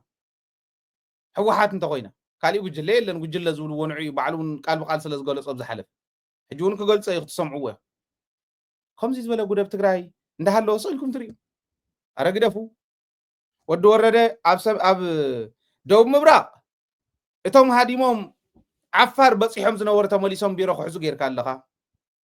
ከምዚ ዝበለ ናይ ዕብዳን ናይ ስኽራን መደረ ዝገብሩ ቆልዑ ኣብ ልዕሊ ህዝቢ ራያ ኣብ ልዕሊ ትጅግና ህዝቢ ራያ ቸቸ ክብሉ ትገብሮም ኣለኻ ዋጋ ከኽፍላይ ትግራይ ታሪኽካ ይተባላሹ ሓደ ሰብ ፀዊዕኻ ናይ ገዛ ኣሱር ምግባር ይካል ሃይለ ናይ ገዛ ኣሱር ጎር ወይሉን ሃፍተ ኺረስ ገለ ክትብሉ ኢኹም ክትዕንድሩ ኣነ ክጨንቀኒ ከሎ ኣግባብ ዘይብለ ካይዳ እናተኸየደ ስቕ ኢሎም ዝርዩ ሰባት ክህልው ከለውት መፍትሒ እንታይ ምዃኑ ካብ ምጥቋም ድሕሪት ይብል ካብ ገዛ ኣሱር ንላዕሊ እዚ ሕቶቶ ይብሱር ወንጀል እዩ ሓንቲ ዘዋስ መይሰም ክንፅልዋታ ትግራይ ክበታት ክዋዲ ህዝቢ ራያ ስቕ ኢሉ ዝርኢ ሎማዓንቲ እውን ኣሎ ኣብ ጨርጨር ኣብ ኩኩፍቶ ኣብ ዓዲ መጥሓነ ካልኦት ከባብታት ብግዲ ሰብ ውፃእ ይበሃል ኣሎ ከምኡ ክበሃል ይሓዲሩ ሰልፊ ክገብሩ ተገዲዱ ዝወፀ ሰብ ከም ዝነበረ እውን ርዱእ እዩ እንታይ ይግበር ከም ዘሎ ኣብቲ ከባቢ ተገንዚቡ ሰራዊት በዓት ኣርምታተኡ እንዳሃለዋ ነዚ ምኽባር ስኢነን ነዚ ምኽባር ስኢኖም ናይ ባዕሎም ውሳነ ናይ ሰራዊት ውሳነ ስለ ዝነበረ እዚኣ ምግባር ስኢኖም ምስ ዓዲ ናፈረሰት ናተበላሸወት ናሃለወት ስኽ ይብሉ ናበይ ንኸድ ከም ዘለና ንዝርድኦ እንታይ ይብል ከም ዘሎ ክርድእ እዩ ጌጋ እዩ ክትእርምዎ ኣለኩም ሕግን ስርዓትን ዘለዎ ዓዲ እያ ይደፉ መስዋዕትነት ዝኩሉ መስዋዕትነት ከፊልና እንደገና ከምዚ ብዝበሉ ኮራኹር ቦታ ተኸፊትሎም ፀላእቲ ኣትዮም ህዝብና ክሕምሱ ይደፉ እከለም ማሓደራ ኣይኮነን ናይ ህዝቢ ወፅዓ ተረዲኡ መሬትና ከምልስ ተፈናቀልቱ ክመልስ ምስ ኣመራርሓ ትግራይ ምስ ኣመራርሓ ሰራዊት ተረዳዲኡ ዝኸይድ ናይ ዞባ መራሒ ናይ ወረዳ መራሒ እምበር ኣፈንጊጦም ምስ ፀላእቲ ዝሰርሑ ከምዚ ኢሎም ኣግባብ ኣይኮነን ኣነ ግደፉ እየ ዝብል እዚ እውን ኣብ ዞባ ደቡብ ልካየዱ ሰላማዊ ዲሞክራሲያዊ ናይ ልምዓት ስራሕትን ሃምለለው ኮይኖም በዚ ዘራግ ጉጅለ ግን ሕዚ እውን እቲ ንዝሓለፉ ዓማውቲ ተረጋጊዑ ሰላሙን ልምዓቱን ለሳልጥሎ ህዝቢ ንምዝራግ ናብዚ ከባቢ ብሓፂር ግዜ ከም ዝኣቱን ዕግርግርን ህውከትን ክፍጠር ከም ተዳለወ ብግልፂ በቲ ጠርናፍ ኣቢሉ ገሊጹልና ኣሎ ብደብረፅዮን ተገሊጽልና እዩ ዝብል ኣብ ዝሓለፉ ዓመታት ሰላሙን ረጋጊ ሰላምን ልምዓትን ዝሰርሕ ዝነበረ ይብል ንዕኡ ብዝቆልዓ እዩ ቆልዓ እዩ ጭንቅላቱን ቆልዓ እያ ከም ጭንቁራዕ ቋቋቕ ስለ ዝበሉ ከምዚ ዓይነት ድምፂ ስለ ዘስምዑ ኣይኮነን መራሕቲ ክኾኑ ኣብ ውሽጢ ህዝቢ ኣትዮም ህዝቢ ዝሕምስ ዘለዎ ከም ዝበለ ተሓሳስባ እዩ ህዝቢ ራያ ሰብ ዝሓለፉ 2-3 ዓመታት ሰላም ረኺቡ ልምዓት ዘልምዕ ነይሩ ኣንታ ዘየር ኢኹም ወቅቲ ህዝቢ እንታይ ኢና ኮይንና ዘለና ከም ህዝቢ ከምዚኦም ዝበሉ ቆልዑ ወፂኦም ክዕንድሩልና ንፈቅድ እንታይ ስለ ዝኾንና እዩ ኣነ ይሕዝነኒ ኣሎ ሰላም ረኺቡ እዩ ዝሓርስ ነይሩ ሰላም ረኺቡ እዩ ዘልምዕ ነይሩ ህዝቢ ራያ ነውሮ ይኮነን ትሕዚ ዝተዛረቦ ኣብኡ ዝነበራ ትካላት ይዓነዋን ናይ ባዕል ኣለቃ ሞገስ ትካል ኣሎ ድዩ ሕዚ እንደገና እኮ ይሰርሖ ዘሎ ሰብኣይ ዝኩሉ ክሳራ ኸሲሩ ህዝቢ ኣላማጣ ህዝቢ ኮሮም ሰላም ረኺቡ ድዩ ዝነብር እኒሄ ተፈናቂሉ መኾኒ ኣብ ሸልተር ዘሎ የለን መሊስኩም ኢኹም ኩሉ ሰሪሑ ከይበልዕ መከርኡ ዘብልዕዎ ዘለው ፀላእቲ ተሸኪሙ ንዕኡ ዝፈልጠሉ እዚኣ ዝፈልጠሉ ሰብ ሲኢኑ እሞ ከክንዲ ግዛዕ ዝኾኑ ሽንጥሮ ተሳግር ርእስ ግን ዘይብሎም ከክንድ ኹርኮት ኽን ርእሲ ሒዞም ኣብ ልዕሊ ህዝቢ ክዕንድሩ ከለዉ ከምዚስ ሰኺኹም ትብሉ ሕወሓት እኳ እያ ታውድብ ታዝብላ ዘሎ ሕወሓት እያ ሕወሓት ኣብ ኩሉ ትግራይ ተወለደት ውድብ እያ እንታይ ይብል ከም ዘሎ ትርእይዎ ዘለኹም መፅኦም ከም ዝኣትዉ ተዛሪቡ ህዝቢ ክሕምስ ይብል እንታይ ኢሉ ህዝቢ ክሕምስ ዝኣቱ ሕወሓት ህዝቢ ተመሓደር እምበር ህዝቢ ክትሕምስ ኣይረኣናን ክትኣቱ ኣለዎ ሕዚ እውን መሪሕነት ናይ ወረዳ ናይ ጣብያ ናይ ካሊእ እቲ ቤት ምኽሪ ናይ ሕወሓት ቤት ምኽሪ ኣብ ዝቕፅል መረፃ ናይ ሕወሓት ተዘይ ተመሪፃ ካሊእ እንተኮይኑ ተወካሊ እቲ ቤት ምኽሪ ካሊእ እንተኮይኑ ካሊእ ይኸውን ሕግን ስርዓትን ተኸቲልና እንተዘይ ከድና ግን እንታይ ክንከውን ከም እንኽእል ንህዝብና ኣይጠፍኦን ለባም ህዝቢ እዩ ህዝቢ ራያ ለባም ህዝቢ ህዝቢ ትግራይ ከምዚኦም ዝበሉ ቆልዑ ግን ከይፃወቱልና ናብ ሓደጋ ከይእትውና ፅባሕ ንግሆ ዋጋ ምስ ከፈልና ከይንናሳሕ ብሕዚኦም እዚኦም ኣደብ ክሕዙ እዩ ዝግባእ ይደፉ ኣደብ ኣትሕዝዎ እዚ ንዕቐት ህዝቢ እዚ ሎሚ ደው ክብል ኣብ ዝግብኦ ግዜ ውሽጢ ኮይንና ኢና ንቃለስ ኣለና ህዝብና ሓደ ኮይኑ ይቃለስ ኣሎ ህዝብና ብፍላይ መንእሰይና ድማ በዓዚ ግዜ እዚ እሞ ተወዲቡ ኣብ ልዕሊኡ ልመፅእ ዝኾነ ይኹን ወፅዓሊ ለይምቕባል ብትረት ይቃለስ ምህላው ፍሉጥ እዩ መንእሰይ ዋጋ ከፊሉ ናብቲ ኺሮስ ስልጣን ክቕፅል ማለት ባይ ዘ ወይ ዝቕፅል ስልጣን ይብሉ ኣነ 100% ከረጋግፀልኩም እኽእል ዝቕፅል ስልጣን ይብሉ ኣብ ሓፂር እዋን ሰራዊት ተዘይስተኻኺልዎ ናብ ሓደጋ ስለ ንኣቱ ፀላእ ስለ ዝኣትዎ ኦረዲ ፀላእ እንዲልኢኽዎ ከም ዝገብር ዘሎ ተልእኽኡ ሰንተሩ ኣዲስ ኣበባ እዩ ናይ ዝቆልዓ ከምዚኦም ዝበሉ ቆልዑ እንተቐፂሎም ናብ ሓደጋ ስለ ዝእትውና እንደገና ከም ህዝቢ ክንምክት ክንከዲና ብሓባር እንተይእተውና እንተተኣሪሙ ፅቡቕ ተዘይኮነ ግን ባዕሉ ንስለኣመሉ ክብል ዋጋ ከኽፍለና ክመፅእ ይፀላእ ሳ ስለ ዝደሊ እዩ ነዚኦም ጥሩምባ ኣዲስ ኣበባ ኮይኑ ብዝጠወቆ ይቱት ዝብል ዘሎ ነዚ ዘይተረድኦ ማሕበረሰብ እንተሃልዩ ብደንብ ክሓስብ ይግባእ ሃፍቲ ኺሮስ ራያ ስለ ዝኾነ ኣነ ንሃፍቲ እንተንቁፀር መኔና ራያ ከም ንኾን መተወዳደርና ብኸምኡ እንተኮይኑ ብኸባቢ እንተሓሲብና ማለት እዩ ኣነን ጌታቸው እንተንቁፀር መኔና ኢና ደቂ ራያ ክንከውን ኣነ ከምኡ ዝበለ ወራዳ ተግባር ኣይኣቱን እምበር መኔና ካብ ራያ ናብ ካሊእ ከባቢ ትግራይ ከይድና መኒኦም ካብ ካሊእ ከባቢ ትግራይ ናብ ራያ መፂኦም ንሱ እቲ ትግራዋይ ኣብ ዝኾነ ይኹን ጫፍ ትግራይ ክነብር ክውለድ ክሰርሕ ክልምዕ ከልምዕ ንውር ስለ ዝኾነ ነውረ ኣይኮነን ግን መኔና ከም ንኸውን ሓደ ግዜ ከምዚ ብኸባቢ ይብሉ ደናቁር ኣበይ ትፈልጡን ንዓይ ክንዱ ዝኣክል ድንቁርና ዝሓዙ እዮም ፀቢብና ካብ ዓይኒ መርፊእ ንላዕሊ ዝፀበበ ርእሲ ክህልወና ዝገብሩ ከምኡ ክህልወና እዮም ዝደልዩ ተጋሪኡና ንሕና ግን ከምታ ጀነራል ምግበይ ዝኾነ ግዜ ኣብ በረኻ እናሃለዉ ዝገለጾ ንሕና ኣነ ሃይለ ካብ ጫፍ ናብ ጫፍ ትግራይ ካብ ጫፍ ምብራቅ ናብ ጫፍ ምዕራብ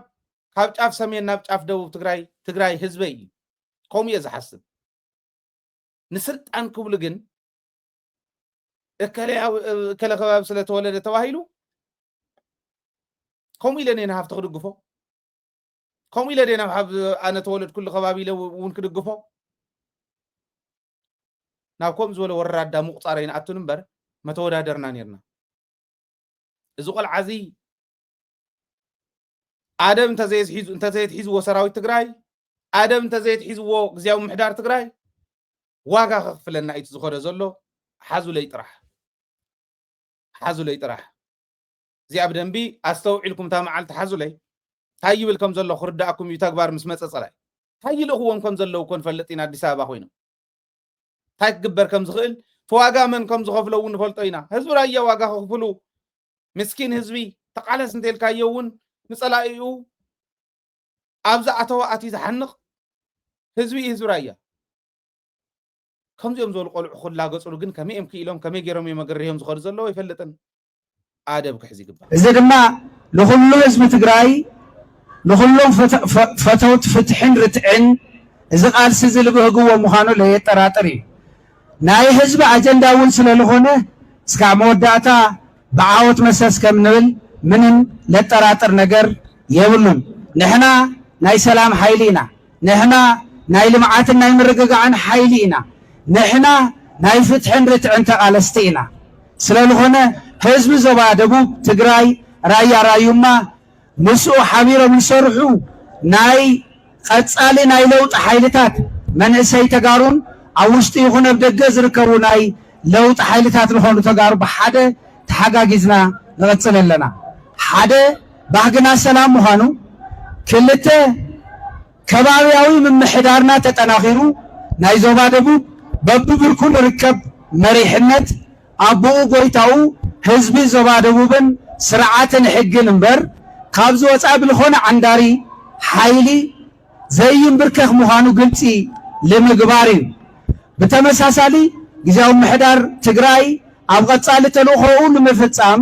ኣብ ዝገብሮም ኣብ ለውፆም መደባት እውን ከም ቀደምና ሓደ ኮይና ኣብ ጎኒ ኮይና ከም እንሰርሕ እዚ ጊዜያዊ ምሕዳር እዚ ሓቋፍን ናይ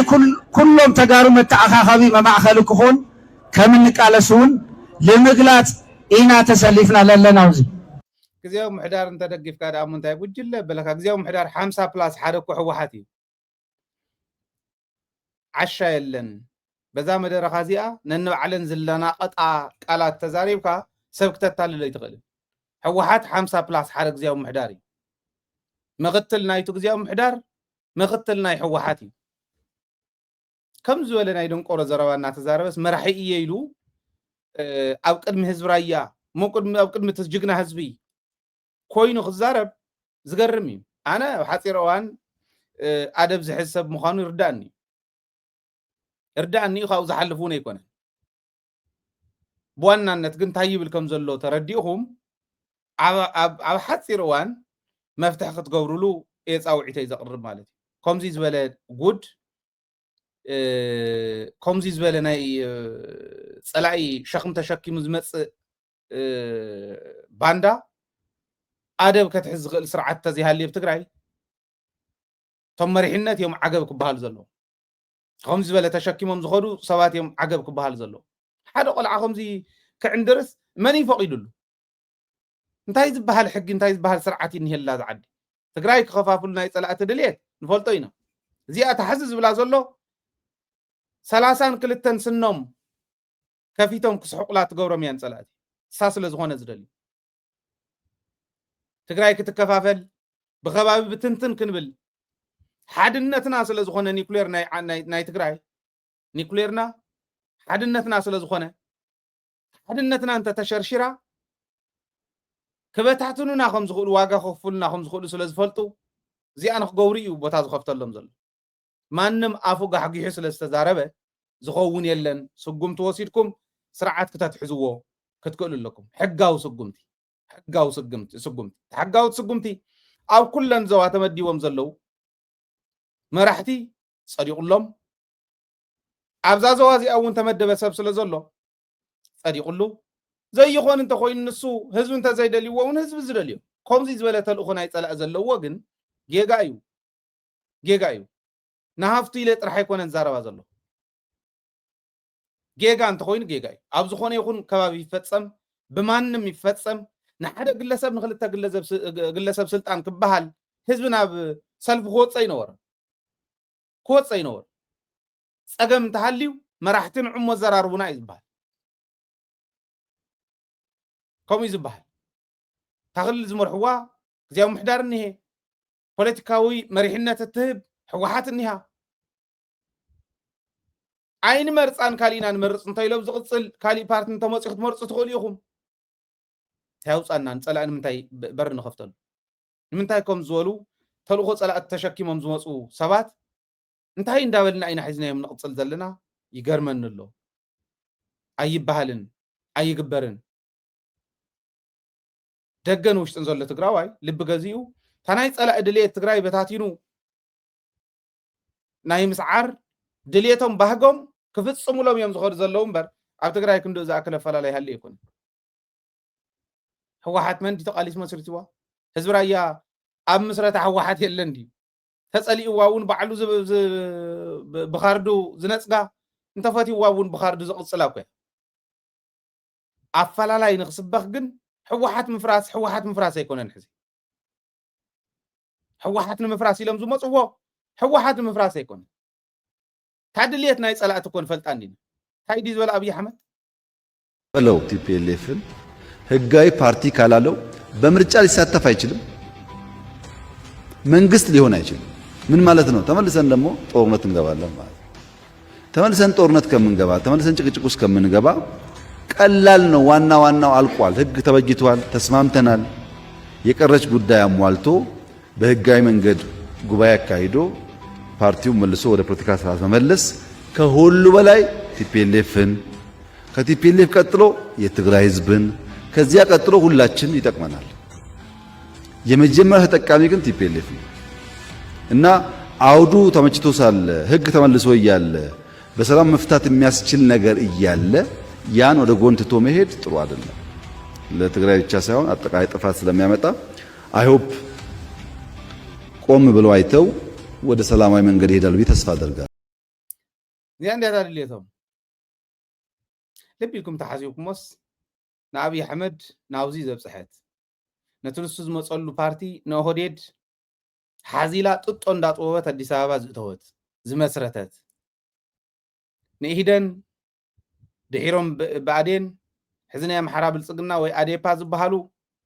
ሓዚላ መስሪታስ ሓዚላ ዕብያ ጥጦ እንዳጥበበት ኣዲስ ኣበባ ዘብፅሐት ነቲ ምርጫ ቦርድ ዝበሃል ሕዚ ዝቕልዶ ዘሎ ሕግን ስርዓትን ዝሓዘት ዓዲ ክትህሉ ቦርድ መረፃ ዘለዎ ዓዲ ክትህሉ ዝገበረት ፓርቲ እንደገና ተወለዲ እንደገና ከም ሓድሽ ተፈጠሪ ናይ 50 ዓመት ናይ ፍርቂ ክፍለ ዘመን ታሪኽኪ ሰርዚ ከምኡ ዝብለና ዘሎ ሰይሉ ፍርዓም ዝኾነ ወዲ ማለት ኢትዮጵያ ሕወሓት እንትትፈርስ ተላ ኢትዮጵያ ክትፈርስ እያ ሕወሓት ከፍርስዋ እንተደልዮም ሕወሓት ኣይትፈርስን ፈርስ ሕወሓት የለን ልቢ ህዝቢ ትግራይ እናሰንጠቐ ካሊእ ልቢ ዝሽኩዕ ሰብ የለን ለባም ህዝቢ እንታይ ከም ዘዋፅኦ ይፈልጥ እዩ ንቅድሚት ከሳግሮ ዝኽእል ዓቕሚ ይሕመቕ ይፀብቕ ኣስተኻኺሉ መን ከሳግሮ ከም ዝኽእል መኸተመን ክምክተሉ ከም ዝኽእል ይፈልጥ እዩ ህዝቢ ናይ ኣብይ ኣሕመድ ተንኮል ንበዓል ጌታቸው ዋፊሩ ዋላ ሕወሓት ከፍርስ በል እንተበለ ሕወሓት ክትፈርሶ ዘይደሊ ስለ ዝኾነት ህዝቢ ኣይኸውንን ክሳኻዕ ይኽእልን ትድልየቶም ግን እዚ እዚኣ ንክትሳኻዕ በዓል ሃፍቲ ኺረስ በል ዝብሉ ዝኒው ለይትን ቀትርን ፅዕሩ ዘለዉ እዚና ክንሓስበሉ ዘለና ኣነ ብልቢ ንበይ ናዛ ናይ ሃፍቲ ኺረስ ዘረባ እውን ክመፃ እንዴ ከምዚ ዝበለ ጉድ ኣብ ትግራይ እናተፈፀመ እንዳሃለወ ዓይንኹም እንዳረኣየ እዝንኹም እንዳሰምዐ እቲ ህዝቢ ፃርፃር እንዳበለ እንዳሃለወ መፍትሒ እንደምፁልና እንዳበለ እንዳሃለወ ዝኾኑ ቆልዑ ነቲ ብሚልዮናት ዝቁፀር ህዝቢ ክርብሽዎ ክሕንፍሽዎ ምግባር ትግራይ ንመርሕ ኣለና ትብሉ ናይ ዘለኹም ግለሰባት ውድቀት እዩ ጌጋ ይኸውን ማለት እዚኣ ከመይ ገርኩም ኢኹም ክትኣልይዋ ክንርኢ ኢና ኣነ ከም ሃይለ ግን ምኽረይ ተለይልኩም እለይዋ ንፀላእስ ቦታ መስኮት ናብ ትግራይ ዝኣትወሉ ትግራይ ዘፍርሰሉ መንገዲ ኸይስእን ሓሊኹምሉ ዲኹም ከምዚኦም ዝበሉ ተረፍ መረፍ ገዲፍኩምሉ እንታይ ክመፅእ ሃፍቲ ኺሮስ እንተተቐይሩ ኣርምታት ሒዝካብኡ ፀላእ ክዕንድረሉ ኣብ ደቡብ ትግራይ ኣተሓሳስባ ፀላእ ተሸኪሞም ዝኸዱ ቆልዑ ክዕንድርሉ ዓርሰም ከመሓደሩ ዘይኽእሉ ከም መራሕቲ ወፅኦም መደረ ምግባር እኳ ዘይኽእሉ ንሓልዋ ጊመል ዘይበቅዕ አንደበት ሒዞም ትግራይ ክዕንድሩላ ከለው ኣብዚ ኩሉ ፀበባ ኮይና ነዚ ሕሊፍኩም ትህቡ ብጣዕሚ ኢኹም ትገርሙ ሕዚ እውን ኣርምዎ ባህሊ ከምታ ምስትኽኻላት ትገብሩለን ዘለኹም ካሊእ ምስትኽኻል ተገበረሉ ንእቶ ሓድሽ ምምዕራይ ገይሮም ኣለው ኣብ ፖሊስ ትግራይ ፖሊስ ኮሚሽን ትግራይ ዝብል መረዳእታ በፂሕና ኣሎ እንተኮይኑ ትክክል እዩ ቋዕ ገበርኩሞ ታም ምዕራይ ንደደቢት ዝበፅሓታ መረዳእታ ኮሚሽነር ጀነራል ፖሊስ ኮሚሽን ትግራይ ዝነበረ ሃፍቱ ናብ ናይ ፕሬዚዳንት ድሕንነት ኣማኻሪ ናብ ናይ ግዜያዊ ምሕዳር ፕሬዚደንት ኣማኻሪ ክኸውን ኣፍታ ናይ ፖሊስ ኮሚሽን ግን ብጣዕሚ ግዕዝና ኣብቲ ፖሊስ ኮሚሽን ዝኒሄ ግዕዝና እንዳገለፅና መፂና እንዲና ክፍተሽ ኣለዎ ፖሊስ ኮሚሽን እንዳበልና መፂና እንዲና ናብዚኣ ሜጀር ጀነራል ገብረ ዳህና ገብረ ዲላ ማለት እዩ እትዮም ኣለዉ ኮሚሽነር ጀነራል ፖሊስ ክኸውን እዚኦም መኻሪ ናይ ፕሬዚዳንት ዝነበረ ይመስለኒ ተዘይተጋጌ ስለዚ ገብረ ዲላ ምእታው ሜጀር ጀነራል ገብረ ዲላ ምእታው ኣነ ከስተኻኽሎ ይኽእል ዝብል ተስፋ ኣለኒ ሰብ ናብቲ ስልጣን ክኣቱ ከሎ እናተበላሸወ ይጨኒቁና እምበር ከስተኻኽሎ ይኽእል ዝብል እምነት ኣለኒ ተጋዳላይ እዩ ተፈቲኑ ዝመፀ እዩ ፀገም ህዝቡ ዝፈልጥ እዩ ተቃላሳይ ኮንካ ዕድመ ልክዕ ሓሊፍካ ነታ ሕዚ ተባላሻላ ፖሊስ ኮሚሽን ትበሃል ዘላ ሰጥ ኣቢልካ እንተስተኻኺልካያ ኣብ ታሪክ ህዝቢ ትግራይ ብወርቂ ቀለም ክትፀሓፍ ኢኻ ካብ ምስትኽኻል ሕዚ ተገይራ ትበሃል ዘላ ምዕራይ ኣነ ይድግፋ እየ ትክክል እያ ክትኮን ኣለዋ ኣብ ፖሊስ ኮሚሽን ዘሎ ግዕዝና ጉድ እኒሄ ጀጋኑ ኣለው ዓዶም ሕሊፎም ዘይህቡ ዝኾነ ነገር ክሕሰብ ከሎ ብጋንኡ ንክፍታሕ ቀዲሞም ዝወፅሕሉ ቀዲሞም ንዝምልከቶ ዝነግሩ ባዕሎም እውን ምስትኽኻል ዝገብሩ ፈፂሞም ዓዶም ሕሊፎም ዘይህቡ ጀጋኑ ፖላዊስ እኒዩ ኣብ ውሽጢ ግን ትተልእኾ መጀመርያ ዝነበረ ፖሊስን ሰራዊትን ኣባኢስኩም ሕምስምስ እትውላ ትግራይ ስለ ዝነበረ ናይ ጌታቸው ተልእኾ ታተሸኪምዋ ዝመፀኻ ኣዲስ ኣበባ እዚኣ ንኸይገብር ኣብ ውሽጢ ዘለው እዮም ሒዞም መፀኒሖም ክምስገኑ ዝግብኦም እውን ኣለው እዮም ኣብቲ ፖሊስ ማለት እየ ነገር ግን ፖሊስ ኮሚሽን ክፍተሽ ነይሩ ሕዚ ዝቐረባ ዘውፅዎ መግለፂ እኳስ ጉዳጉድ እዩ ኣየርእየና እዩ ገብረ ዲላ ናይ ብሓቂ ናውዚ እንተኣቲኻ ዓብይ ፈተና ክህልወካ እዩ ንምዕራይ ቀሊል ኣይኮነን ግን ኣብ ጎንኻ ክንኮን ኢና ህዝቢ ትግራይ ኣብ ጎንኻ ክኾን እዩ ኣብ ጎኑ ክኸውን ህዝቢ እውን ክፅውዕ ይፈቱ ገብረ ዲላ ናብዚኣ ምስ ኣተወ ኣስተኻኺሉ እታ ዝነበረት ናይ ፖሊስ ትዕምዒም ምስ ሰራዊቱ ተናቢኡ ዝሰርሕ ፖሊስ እቲ ናይ ሓባር ናይ ፀጥታ ሓይሊ ዝበሃል ዕርዮም ኣጠናኺሮም ዘዋቕሩ ናይ ፖሊስ መዋቕራት እንተጌርካዮ ሚድያ እዩ ዝሃንፆ እቲ ታሪክ ሚድያ እዩ ዝሰርሖ ነቲ ህዝቢ ሚድያ እዩ ዘርድኦ ንሕና ኣብ ጎንኻ ኣለና ኣብ ጎኒ ፖሊስ ኮሚሽን ኮይና ክንሰርሕ ኢና ካልኦት ሚድያታት እውን ከምኡ ኮና ክንሰርሕ ኢና ካብ ኩሉ ንላዕሊ ህዝቢ ትግራይ ኣብ ጎኒ ፖሊስ ኮሚሽን ክኸውን ክንሰርሕ ኢና እዚኣ እንተተገይራ ወዲ ወረደ እውን ብሓቂ ንሳ ንኽትስተኻኸል ኢሉ እትይዎ እንተኮይኑ እሞ እንተተስተኻኺላ እንተርኢናያ ፅብቕቲ ታሪክ እያ ምስ ኣለኪሙ ተዓንቶ እዩ ዝብላ ዝነበርኩ ናይ ደቡብ ትግራይ ከስተኻኽል ኣብ ደቡብ ምብራቕ እትይዎ ዝኒሄ ዓፍሽ መፍሽ እውን ቦታ ሒዙ ተስተኻኺሉ ተማሂሩ ተሃድሶ ተዋሂብዎ ተመሊሱ ናብ ህዝቡ ኢንተግሬት ምግባር ይከኣል እዩ እዚ ይከኣል እዩ እዚ ክትገብሩ እየ ዝፅውዕ ማለት እዩ ግን ሃፍቱ እንደገና ተመሊሱ ናብ ፕሬዚዳንት ኣማኻሪ እንድዩ ኮይኑ እኒሄ ብክልተ መንገዲ እየ ዝሪኦ ሓደ ነቶም ዝሕንፍሹ ናባኻ ኣቕሪብካ ናብ በዓልካ ኣቕሪብካ ንምቁፅፃር ክጥዕመካ ኣፍታ ኣብ በዓልካ ትህቦም መዓልታዊ ብትህቦም ሓላፍነት እናተቆፃፀርካ ንክትከድ ክተቕርቦ ትኽእል ኢኻ ካልኣይ ትሕምስምስ ከማኽረካ እቲ ዝነበሮ ዓይነት ጌፆ ዝኾነ ኣካይዳ ንከማኽረካ ሓቢርካ ንክትፀድፍ ዓዲ ንክተፅድፍ እውን ትስሕቦ ኢኻ ኣይሆፕ ወዲ ወረደ ንሃፍቱ ዝሰሓቦ ፀይቂ ስለ ዝነበረት ኣመራርሓ ናይ ፖሊስ ኮሚሽን ናብ ባዕሉ ኣቕሪቡ ኩነታት እናተኸታተለ ኸይድ እዩ ዝብል እምነት ኣለኒ ከም ናይ ኢሳያስ ታደሰ ዓይነት እንትቐርብ እንተሎ እናበላሸዎ ዝኸይድ እንተኮይኑ ከምኡ እንተኮይኑ ግን ጋዶ እዩ ኢሳያስን ሃፍቱን ናይ ወዲ ወረደ ኣማኸርቲ ኮይኖም ክሰርሑ ከለዉ ሕሰብዎ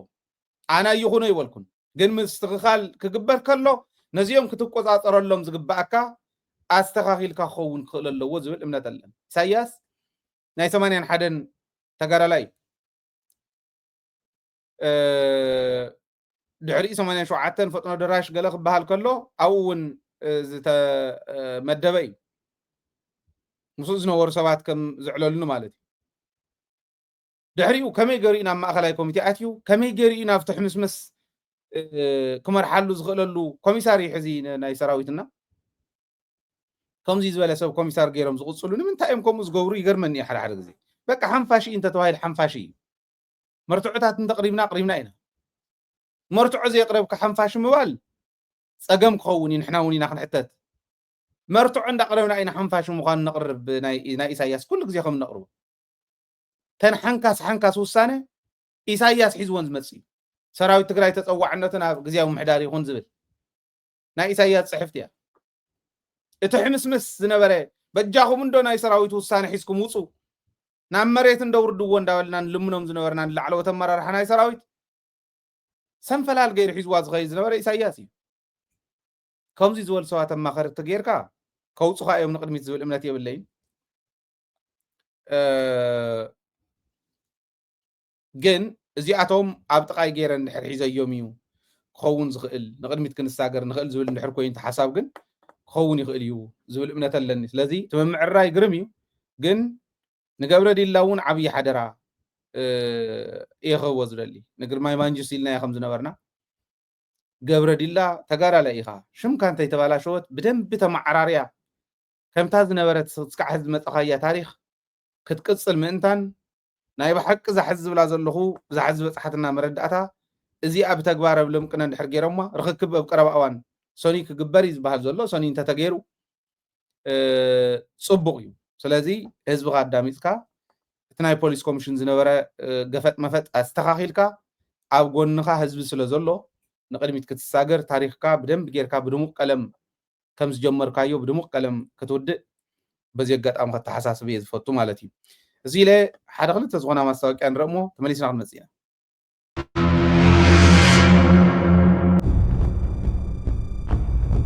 سمعي زابوتا زي هم قزع إلا ديوننا يان كوين واد خدنا تبكي تزاي كوين قد مصدخنتنا عين نبر كي تملت يدك يتتحزم نور بمرد تأي حزم أتقول نجيرك كله زي أنت بنيت أخوين واحد دول حزلك هوتي دول تلبدي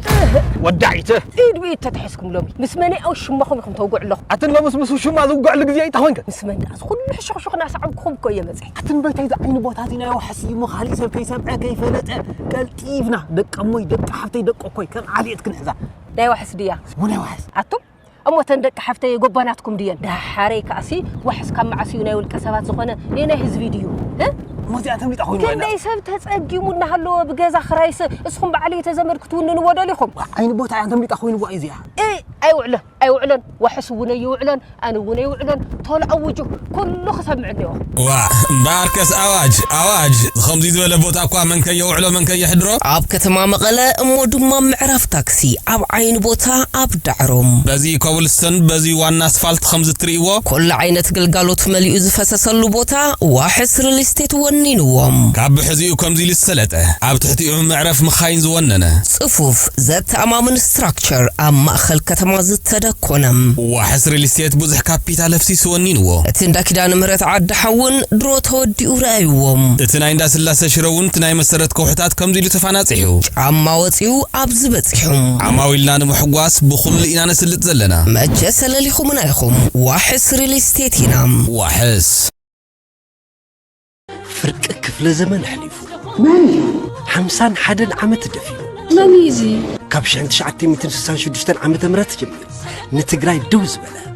أب تاريخ تقراي بعتاون زمن زي الصعود مانيزي كابت قدم تنتحيزو نتقراي زحسن عبرتاو قالسيز بتقراي تروس تتعوتا استفلاليو محبرات تقراي كتعيشا كابت انتيز تتعيشا بعلو علتا ماني تازي محبر تجارو سمين أمريكا ما تسعى نفرق كفل زمن مستقرا ما تسعى حزون أبقون نتقراي كوينو أب تساقمات الكوناتن دجن حقن كون أب قدمي التسرعو قال سنة كايدة حزون أب لمعات تقراين أب قدمي تسرعو ما تسعى نقد تسألون كهلون كم زفلت ببعضو فوري تذكروتات قديفهم زحلفو فيستيفالات النادالون تسمو لمعنى دما كم تلمود اتبان قوتا نصبيو دمق بعل فيستيفال كاب 21 حمله كساب 27 حمله 2025 اقوطا فرنجي اب سياتل واشنطن كايد ኩለን ስቴታት ንሕንሕ ብዘለዎ ድሙቕ ስፖርታዊ መንቀሳቐሲ ዝሳተፋሉ ዝተፈላለዩ ስፖርታዊ ምድላዋት ኩዕሶ እግሪ፣ ኩዕሶ ኢድ፣ ሲምፖዚየም፣ ምድላው ሙዚቃ እቶም እንፈትዎም ከዋኽብቲ ትግራይ ኣብቲ ፌስቲቫል ናይ ጥበብ ማዕድን እናቕረቡ ክቕንዩ ድምፃውያን ብርሃነ ሃይለ፣ ሕሉፍ ዓለም፣ ጸጋዛብ ገብረ ስላሴ ካልእ ሰርፕራይዝ ድማ ንፈለማ ጊዜ መሬት ኣሜሪካ ዝረግጽ ውሩይ ድምፃዊ ኣለና ኣብቲ መድረኽ ክትረኸብዎ ይኹኑ ኩሉ ግዜ ካብዚ ፌስቲቫል ዝርከብ ኣታዊ ንትግራይ ሎውን ሙሉእ ኣታዊው ንትግራይ ሕዙን ባህልና ሓቢርና ነኽብር ይብላሉ ማሕበር ተጋሩ ሰሜን ኣሜሪካ ማተሰዓ ብድሓን ምፁ እንኳዕ ንዓመታዊ ክብረ በዓል ዝኽረ ቅዱስ ያሬድ ግንቦት 11 2017 ዓመተ ምህረት ኣብ ጽሕኩም ኣብጽሕና ዝብሉ ዘለዉ ርእሰ ኣድባራት ወገዳማት ኣኽሱም ጽዮን ዩኒቨርሲቲ ኣኽሱም ቤት ጽሕፈት ባህልን ቱሪዝምን ከተማ ኣኽሱምን እዮም። እዚ በዓል ኣብቲ ጥንታዊ መወለዱ መሰረተ ሃይማኖት መሰረተ ስልጣነ ዝኾነት ቅድስቲ ከተማ ኣኽሱም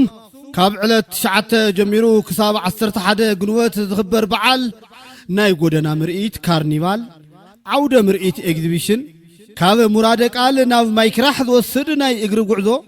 ብሊቃውንትን ምሁራትን ዝካየድ መጽናዕታዊ ጽሑፋት ብፍላይ ከዓ ኣብቲ ቤተ ክርስቲያኑ ኣብ ቅዱስ ያሬድ ማይክራሕን ሰፍሖን ካብ ዋዜምኡ ጀሚሩ ብማህሌት ሰዓታት ቅዳሴ ስለ ዝኽበር ኩለኹም መጢኹም ንበረከት ተሳተፍቲ ክትኮኑ ንዕድም ዝኽረ ቅዱስ ያሬድ ኣኽሱም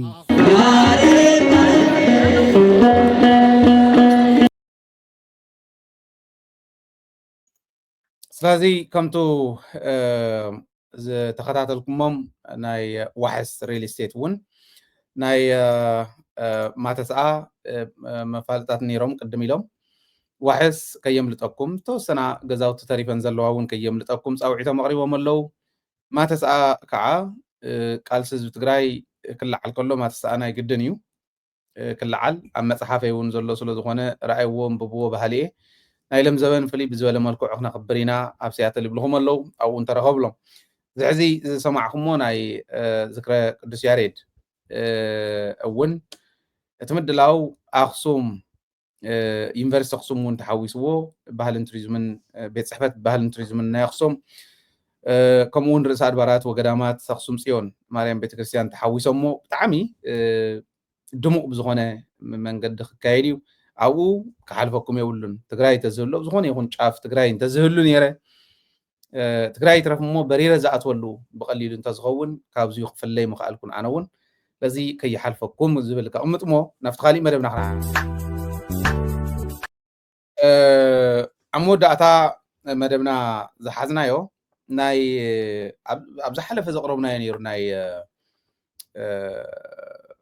ሕርሻ እታወታት ናይ ትግራይ ቢሮ ሕርሻ ትግራይ ብደንብ ክሰርሓሉ ዝግብኦ ምሩፅ ዘርኢ ከኣቱ ዘለዎ ሕዚ እዩ መዳበርያ ክሕሰብ ዘለዎ ሕዚ እዩ ዘመናዊ ድኹዕ ማለት እየ እዚኣቶም ብምልኦም እንድሕር ዘይሃልዮም ትምሩፅ ዘርኢ እውን ካብ ዓድና ካብ ባዕልና ካብ ተዳቂሉ ዝመፀ ካሊእ ዝኸውን ናይ ባዕልና እንተዝኸውን ፅቡቅ ነይሩ ከመይ ጌርካ እዩ ንሱ ዝግበር ዝብል ምስራሕ ፅቡቅ እዩ ምስ ትገባር እቲ ባህላውን ዘመናውን ተመክሮ ኣቀናቢርካ ይኾን ዘለዎ ዘመናዊ ድኹዕ እውን ድኹዕ ምጥቃም ይከኣል እዩ ድኹዕ ናይ እንስሳት ከምኡ እውን ኮምፖስት ምጥቃም ይከኣል እዩ ከመይ ጌርካ ኢኻ ኮምፖስት ተዳሉ ምሩፅ ዘርኢ ከመይ ጌርካ ኢኻ ተቀናብር ዝብል ስልጠናታት ክወሃቦም ኣለዎ ቢሮ ሕርሻ ኣብዚኡ ክነጥፍ ዘለዎ ዝብል ኣቕሪብና ነርና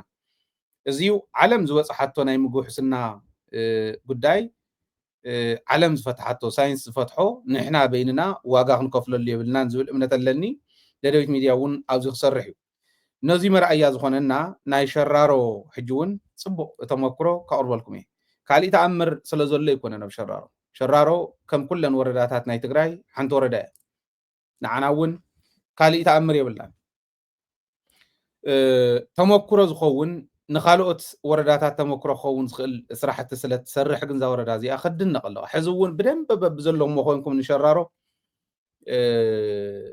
ኣድናቆት ክትህብሎ እየ ዝደሊ ኣነ ኣብዚ ዘለው መሪሕነት ብስሩ ብኣካል እውን ዝፈልጦም ኣይኮኑን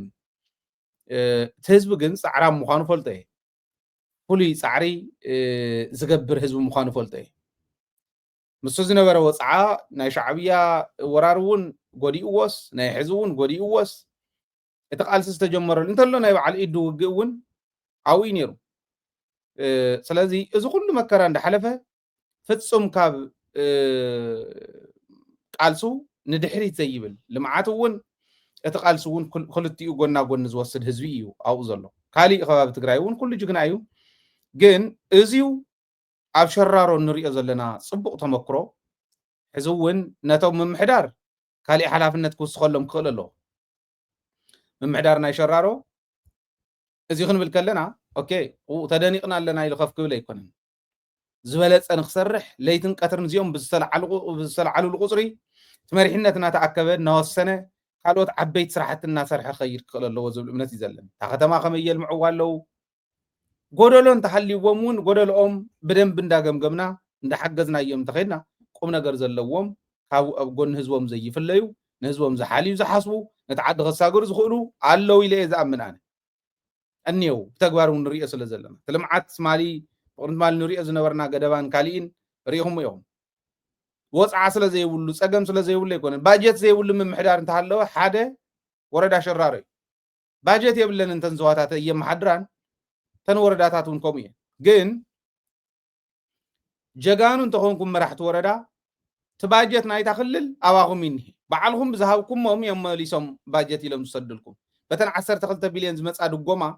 ናብ ኩለን ወረዳታት ትግራይ እንተተኻፊለን ከክንደየን ክበፅሐን ንሰን ክተፍሪእዎን ኣይትኽእሉን ትኽእሉ ኢኹም ስለዚ ሸራሮ እውን ከምኡ ክጥቀም ምክሪ ሓሳበይ እንዳቕረብኩ እቲ ሕዚ ዝገብርዎ ዘለው ፅቡቕ ስራሕ ከዓ እዚ ይመስል ካብቲ ናይ ዝሓለፈ ናይ ገደባ ዝረኣናዮ እዚዩ ንሓረስቶት ጣብያ ሙሴ ዝተዋሃበ ናይ መፍረያይነት ስልጠና እዩ ሓረስቶት እዮም ኣብዚ ትሪእዎም ዘለኹም ኣቦታትና ኣዴታትና መሳኪን ክዳኖም እንተይቀየሩ ንዓና ምሂሮም ኣብዚ ዘብፅሑ ክቕይሩና እዮም ክልውጥዋ እዮም ዝዓዲሎም ኮ ንሱ ዘተሓሳስበና ኣነ እዚኦም ክርኢ ከለውኹ ኣቦታተይ ኣዴታተይ እዮም ዝረኣዩ ነፍቲ ዝዓበ ኩሉ ገጠር ማለት እዩ ከመይ ኢሎም እንዳፃዓሩ ዓንዲ ሕቆ ኢኮኖሚ ትግራይ ዓንዲ ሕቆ ህልውና ትግራይ ኮይኖም ከም ዝመፁ ወለዲ ይረኣየን እዚኦም ዘይተቐየሩ ክሪኦም ከለኹ ክቕየሩ እናተገበኦም ንዓና ኣብዚ ኣብፅሖም ኣነ ኣብ ስልጣን ያኸፍ ክብል እታ ሓደ ብስልጣን ያኸፍ ክብል ተባሂሉ ኣይኮነን ኮ ኩሉ መስዋዕትነት ተኸፊሉ ገባር ክቕየር ዘመናዊ ገባር ናይ ዝዓዲ ሄሊኮፕተር እውን እዮም ዝውነኑ ንሕና ካብ ብዕራይ ወፂኦም ናብ ትራክተር ንኽኣትው እውን ኣይገበርናዮምን ንሕና ኢና ግን ክትሰርሖ ነይርና ክንቅይሮ ነይርና እና ተጀሚርኩም ወኒኹም ፅቡቕ እዩ ናይ መፍረያይነት ስልጠና ንሓደ ጣብያ ዝተዋሃበ እዩ ወፍቱ ኣብ ወረዳ ሸራሮ ማለት እዩ ከተማ ሸራሮ ናይ ብከተማ ሕርሻ ከይዲ ስራሕ ከምኡውን ብሰብ ሞያታት ዝተዋሃበ ስልጠና እዩ ነይሩ ትሕዚ ትሪእዎ ዘለኹም ስልጠና ፅቡቕ ስልጠና እዩ ልሙዕነት ሓመድ ምድላው መሬት ናይ ዝራእቲ ፓኬጃት እውን ናይ ሰሊጥን መሸላን ሓዊሱ ማለት እዩ ናይ መካናይዜሽን እና ድሕሪ ሃርቨስት ዘሎ ስራሕቲ ድሕሪ ምእካብ ድሕሪ ምእምራር ዘሎ ማለት እዩ ሓለዋ ዝራእትን ኣጠቃቅማ ኬሚካልን እዚኣቶም ዝምልከቱን ካልኦትን እዮም ቶም ስልጠና ተዋሂቦም ፅቡቕ እዚ ሕዚ እንታይ እዩ ዝቐርፍ መስለኩም ቅድሚ ሕዚ እንታይ እዩ ነይሩ ስልጠና መዳበርያ እንተተዋሂሉስ ኣብ ረቂቕ መሬት ጭንጫ ብዝበዝሖ መሬት ዝዝራእ መዳበርያን ኣዋልካ ዝዝራእ መዳበርያን መጠኑ ሓደ ይኮነ ኒውትሪየንት ኮንተንቱ ኒውትሪየንት ዞም ሓመድ ናይ ሓመድ ልሙዕነት ዝውስኹ ንጥረ ነገራት ክንደይ ዝኣክል ኣለዎ ሶይል ቴስት እውን ኮ ክግበር ይግብኦን እዩ ሕርሻ ቢሮ ክገብር ዘለዎ ናይ ትግራይ መሬት ብምሉእ ሶይል ቴስት ይገብር እሞ ሶይል ማፕ ይህሉ ኣብ ኣርካይቮም ኣብ ዳታቤዞም ሶይል ማፕ ይህሉ ኣበየናይ ከባቢ ክንደየናይ ዝኣክል ዞም ኒውትሪየንት ኣለዎ እቲ ሶይል ተሓመድ ክንደየናይ ዝኣክል ንጥረ ነገር ኣለዎ ክሊክ እናገበርካ ዝወፅእ ሕርሻ ቢሮስ ኣብ ቢሮኦም ኮይኖም ንሕርሻ ወኪላት ናይ ወረዳን ናይ ጣብያን ኣክሰስ ሂቦም ሕርሻ ወኪል ናይ ጣብያን ናይ ወረዳን እውን እታ ጣብያ ዘመሓድራ ወረዳ ኣበየናይ ከባቢ ልሙዕ ሓመድ ኣበየናይ ከባቢ ብዙሕ ቶም ኒውትሪየንት ዘይብሉ ሓመድ ኣሎ ተባሂሉ ክሊክ እንዳገበረ ብደንቢ كعاليلو كمأزنلو زغل كمرحلو زغللو ماب كدالو زغبو بحرشا بيرو زيدا اليوم أبيرو خوينهم نجبارات كم زي سلطنا خو خلوتهم حرشا وكيلات تماب توص عاوز خواب زلهم إن منيهم عاوز خواب زلهم إن منيهم تواهيلهم نزو خواب زيو per hektar زبليو مدابريا خندزي إيو نزو خواب زيو نزو خمزو زوال حمد per hektar زبليو مدابريا خمزو زوال إيو دخو انت وسيخمنو كتكنسو لزغباكم دخو بزوسخكم مقصري ككندزي ناتباله إيو سلطنا خواب زغبو حتى يقبر أنا عبد سولد كل خبابي هرية زبال نيرو قدم بايزوي نايسارت كمي جرم يوم تو زنبرة ناي ماي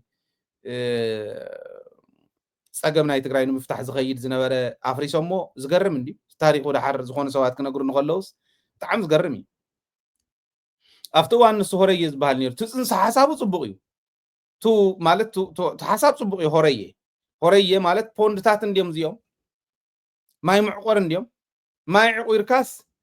قلنت نايت مريت نايت غبابي كوسخ تماي نسو تزناب مس حلفه قو عندنا خالي خطفر يلي زي اب كبابينا حدا جبار هريه خويتو موديل جبار توهيلو كشلم فلط يتا هريه كنت خوعيتاس زمصو حيت سيلي يسطخ حزي اب كما يزبله يقعت ولا انت تقعيتو كما يزبله منصف اب كما يزبله مريت يليو ناي وعلو لو موياي ون سلازغونه بدنب يرداني انتاي كم تاي حاسيوم كم سرحو ግን እንታይ ይጸገም ነይሩ ኣዋልካ መሬት ዘሎ ሰብን ኣብ ጭንጫ መሬት ዘሎ ሰብን ኣብ ክልቲኦም ዘሎ ፈላላይ ብዘይ ምፍላጥ ተሆረየ ኩዓት ከሎ ደብሱ ጥልቀቱ ንታሕትን ዕምቆቱ ማለት እየ ስፍሓቱ ክንደይ ይኹን ቱ ቲክነስ ናይቱ ሲሚንቶ ክንደይ ይኹን ኣብ ጭንጫ እንተኮይኑ ክንደይ ይኹን ናልባሽ ከመይ ጌርካ ማይስተ ኦሬዲ ኣብ ልዕሊ ሓመድ ከፍ ዝብል ስለ ዝኾነ ፋውንዴሽን እንታይ ይኹን ኣብ ልዕሊ ሓመድ ስለ ዝኾነ ክራክ እንተጋጢሙ ማይ ስለ ዝሰትኽ ከመይ ዝበለ ሲሚንቶ ከመይ ዝበለ ሬሾ ናይ ሲሚንቶ ናይ ጭንጫን ናይ ሓሸዋን ቲክነሱ ርጉዱ ክንደይ ይኹን እዚ ኢልካ እዩ ዝስራሕ ነይሩ ኣይገበርዎን ሰብኣይ ኩዒትዋ ድመፀት ማይ ትሰትኽ ግን ሸሊሞሞ ሞዴል ገባር ኢሎም ሸሊሞሞ ሞዴሊ ንሱ ብገባር ርእሲ ኩዒቱ ካብ ምድላው ወፃኢ ካሊ ክገብረ ይኽእል ተምሰብ ሙያ ግን እዚ ጭንጫ ስለ ዝኾነ ክራክ እንተፈጢሩ እውን ከምዚ ስለ ዝኸይድ ማይ ክዕቁር በዓሉ ከዓ ስለ ዘይኽእል ክንድቲ ናይ ዋልካ ኣይኮነን እሞ ዋልካ እውን እንተኮይኑ ክነቅፅ ከሎት ዋልካ ክራክ ስለ ዝፈጥር ኦኬ